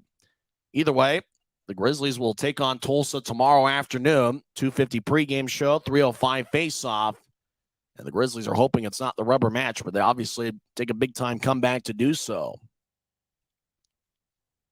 as Jamison will take the draw against Jimmy Soper. Soper scored a first period goal for Tulsa. As the draw won by Utah, Jamison will feed it ahead, but Tulsa takes it away as they'll throw it into Grizzlies territory. Pfizer chases after it, and he gets it, and they'll spin it along the boards to the near side. Now to center ice, Dylan Fitz will move it ahead. Tulsa will throw it back towards center ice as Galad will feed it across to Soper. He'll fire towards the empty net, and he scores. This baby's in the refrigerator as Tulsa's taking a 5-2 lead. As Jimmy Soper gets his second of the game and 15th of the season. It looks like Tulsa's going to get the 2 standings points as they're wearing their SpongeBob SquarePants themed specialty jerseys. As free unanswered by Tulsa really is the difference in the game after Utah tied the score up at 2 halfway through the first period. So it looks like Sunday's going to be the rubber match of the series after Utah won 1-0 last night. Tulsa 5-2 with the lead here tonight. And obviously Sunday afternoon is going to be a critical game, especially on the road. You want to find a way to win at least 2 out of 3. And for the Grizzlies, that's what they're probably going to have to do tomorrow. The draw is going to be at center ice. As the Oiler fans celebrate, good crowd of over 7,500 over at BOK Center. Oilers win the draw. They get it out to Grizzlies territory. Leaf will bounce it off a Grizzly, as I think Lucas Preek is in net, and he is for the Grizzlies. 1:30 left. Grizzlies feed it across, and out to center ice. Utah crosses center and chips it in. Martell chases after it in the right corner. He gets it. He looks to center, and it bounced off an Oiler. Raby skates towards the left side. Centers it to Simeone. He takes a shot that's blocked. As the Oilers try to carry it out of the zone, Utah has it go out to neutral ice as Martin feeds it across to Pouncey. Back across to Martin. 1 minute left in regulation. Martin delivers a hit and throws it out towards center ice. Tulsa gets the puck back in their own zone. They lead 5-2 as they'll chip it ahead out towards center ice. It bounces off of Martell as the Grizzlies will skate towards their blue line as Martin will skate now down the middle. As he'll cross the center ice logo. He gets it poked away. Martin gets it back as he'll skate in his own zone, dropping off for McDonald. McDonald deeper in the Grizzlies zone. 35 seconds left. Over to Simeone. Will skate around Utah's net. Now Simeone out to neutral ice. He crosses center in the left wing. They'll dump it in, looking for Fitz. It bounces over his stick. Now it goes to the far side. Tulsa gets it, crosses center, and they'll chip it in. Utah chases after it. 17 seconds left in the third as McDonald will skate towards the right side. Now down the middle, McDonald crosses center ice. Will take a shot. Blocker saved by Alexander as it bounces off the far boards. McDonald in the corner. Gets over to Penner. Back towards McDonald. 3 seconds left, and that will do it. Tulsa wins 5-2 as Jimmy Soper scored 2 goals.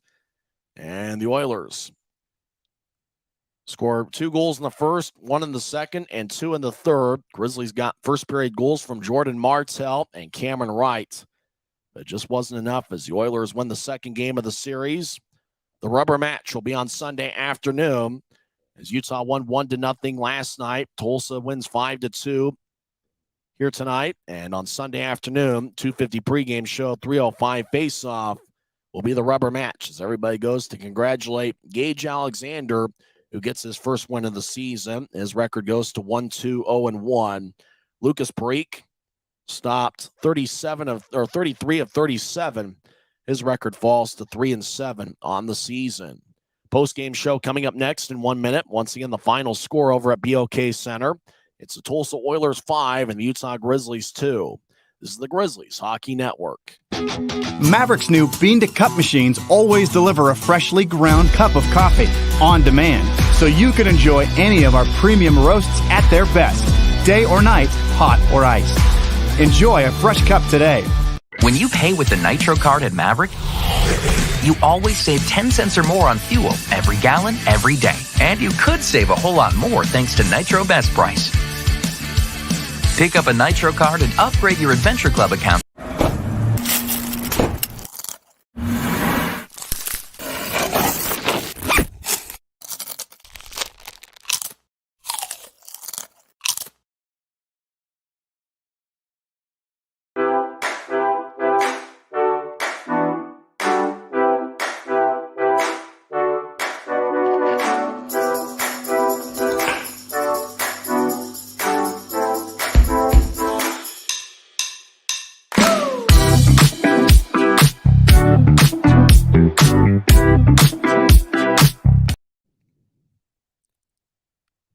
post-game show. We're here at Maverick Center in the lobby. I'm Tyson Whiting here with Guy Chiarenza. Tulsa gets a 5-2 victory. They scored the first 2 goals of the game as Alex Gilmore found the back of the net, 157 in. Cameron Suprika picked up the assist, and then a minute and 9 seconds later, Jimmy Soper got his first of 2 goals in the game, 14th of the season.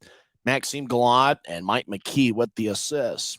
Grizzlies got on the board 10:02 into the first period as Jordan Martell got his 4th of the year.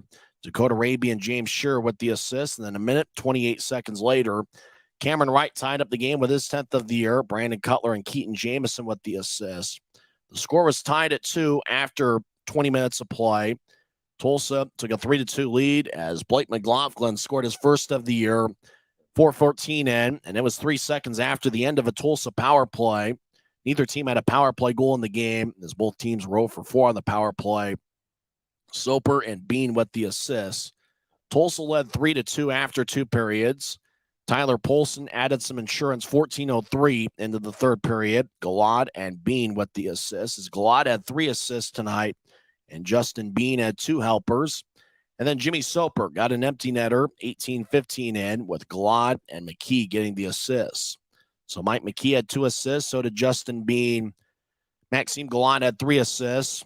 Jimmy Soper had 2 goals and 1 assist. And Gage Alexander stopped 17 of 19 in the victory.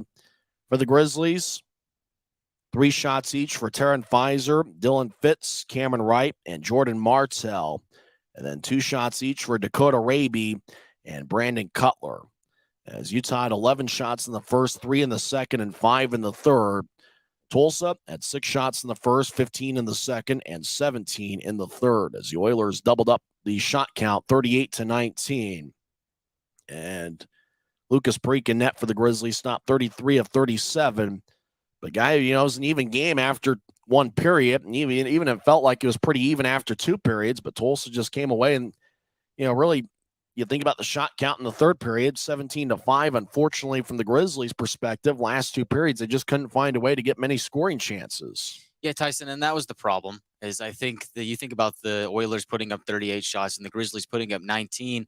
11 of those came in the first period. I think 9 times out of 10, when that happens, you only get 6 shots over the remaining, or what was it? Yeah, I guess 8 shots. 8 shots over the last 40 minutes. I think 9 times out of 10, I think you're going to lose. And so, unfortunately for the Grizzlies, they just weren't able to get anything going offensively in the last 40 minutes of this game after what seemed like a promising first period. Grizzlies go down 2-0, and they rally back, and it seemed like, okay, we're going to have a game here. But after that, the Oilers came back, and they said, no, we're going to play our game. And if you're the Grizzlies, you can't let them do that. You can't let them dictate the style of terms. I mean, this is an Oilers team that's built to do that. And when they're playing their way, they're very tough to beat. And the Grizzlies let them play their way. And that's the story of the game. Yeah, it seems to be every time the Grizzlies play the Oilers, that's really the story. If you can find a way to play your style, you're going to have success. If you let Tulsa play their style, they're going to have success. And so it was the Oilers' night tonight. And I think for the Grizzlies, you just have to find a way to get the game tomorrow, because you think about road, it's tough to win on the road in this league. And so if you can win 2 out of 3 games in Tulsa, you'll take that you'll take that any day. And the Grizzlies still have that in front of them. It'll be interesting to see who Ryan Kanasowicz goes with in net, as Lucas Parikh was pretty busy tonight, seeing 37 shots. So obviously a 38th shot for Tulsa was the empty netter at the end. They could go back to Trent Miner after a day off today, as he was the backup, and who knows what Tulsa's going to go with, as Colton Ellis was placed on reserve. He was Tulsa's starter on Friday night, and Gage Alexander saw 19 shots tonight. But really think about, the series can still be won, with a victory tomorrow. I think for the Grizzlies, you just have to find a way to, see what's working offensively and just see if you can find a way to just take it to the Oilers. And fatigue is probably going to play a factor tomorrow when you think about the third game in less than 48 hours. So can the Grizzlies find the juice to win that third game and win the series 2-1? Yeah, Tyson, I agree with that. And I think for Lucas Parikh, I think this was a game where we saw a little rust. The rust showed. I mean, he hadn't played in a while. And so I think the first 2 shots of the game made that clear. He was solid for most parts of this game. I think there was a few that he'd like to have back, but overall it was a decent return for Lucas Parikh, and it's good to see him back. If the Grizzlies do turn to Trent Miner on Sunday, And then I assume that they would have a good showing from him. He's been good to start the calendar year of 2023. But I mean, really, the big thing here is the offense. The offense hasn't been clicking. And I think a missed opportunity in this game, well, I can think of 4 of them, and that's the power play. The Grizzlies go 0 for 4 on the power play. And you think if the Grizzlies just get one of those in, it's a different game. But fortunately, they weren't able to get anything going. So we'll see what happens tomorrow. It's going to be a 3 o'clock start in the Mountain Time Zone.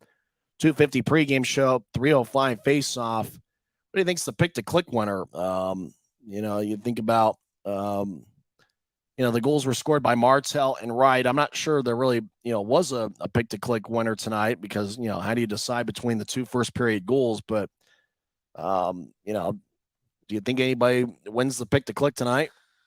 Well, I mean, I think it would be between the 2 goal scorers. I think it would go between Martell and Wright.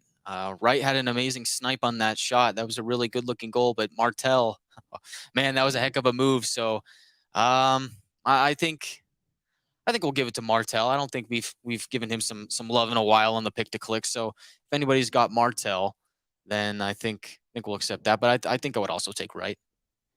Yeah, I mean, it's tough when you lose by 3, obviously, to really have a winner, but we'll see what happens tomorrow, as it should be a lot of fun. I'll drink a bunch of honey and tea. It really worked, though, is the third period. I just stuffed my mouth with cough drops. I might end up doing that tomorrow during the game and see if I can get by. But, it was a fun one here tonight, as the Oilers wore SpongeBob SquarePants themed specialty jerseys, which were a little bit different than what the Grizzlies wore on Monday. I mean, it was similar, but yet there was a little bit of a different design to the two. And, the Superstars were also there. There's a pretty good crowd over at BOK Center of over 7,500. But I think if you're the Grizzlies, you got that quick turnaround coming into play tomorrow. So for the Grizzlies, you really almost have to just forget about tonight's game, move on to tomorrow, because the series can still be won. Yeah, Tyson, I think there's a lot of hockey left to be played here. I think if you're the Grizzlies, I think you just got to look past this one. This wasn't your game. Still a chance to win the series on Sunday. And, hey, you take 4 out of 6 available points going back to the Maverick Center, where you've got a series against Rapid City, a series against Allen at home. I feel pretty good. I'd feel pretty good with that.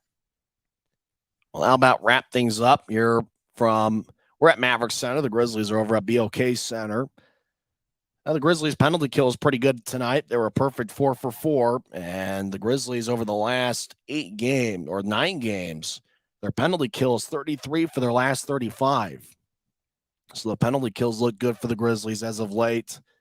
Any final thoughts? As obviously Sunday is going to be a new day and still an opportunity to win the series. Yeah, Tyson, there were times in this game where I liked what I saw from the Grizzlies, particularly in the first period. I like the resiliency after being down 2-0. I think there's something to be built upon with that. The Grizzlies played a great game on Friday. So if they can do what they did on Friday and bring that into Sunday's game, I think they got a good chance of winning and taking 4 out of 6 points back home to Maverick Center. Tulsa wins tonight 5-2. So that'll wrap things up once again in 2 hours and 32 minutes and in front of 7,544 over at BOK Center. The Oilers got 2 goals and 1 assist from Jimmy Soper, 3 assists from Maxime Galad, 2 assists from Justin Bean and Mike McKee. And Tyler Polson and Alex Gilmore, as well as Blake McLaughlin, each found the back of the net. Utah's goals were scored by Jordan Martell and Cameron Wright. That was just too much Tulsa, as they scored 3 unanswered in the final 2 periods. Final score, Tulsa 5, Utah 2. We hope you enjoyed the broadcast and not necessarily the final outcome. For Guy Chiarenza, I'm Tyson Whiting, and it is what it is.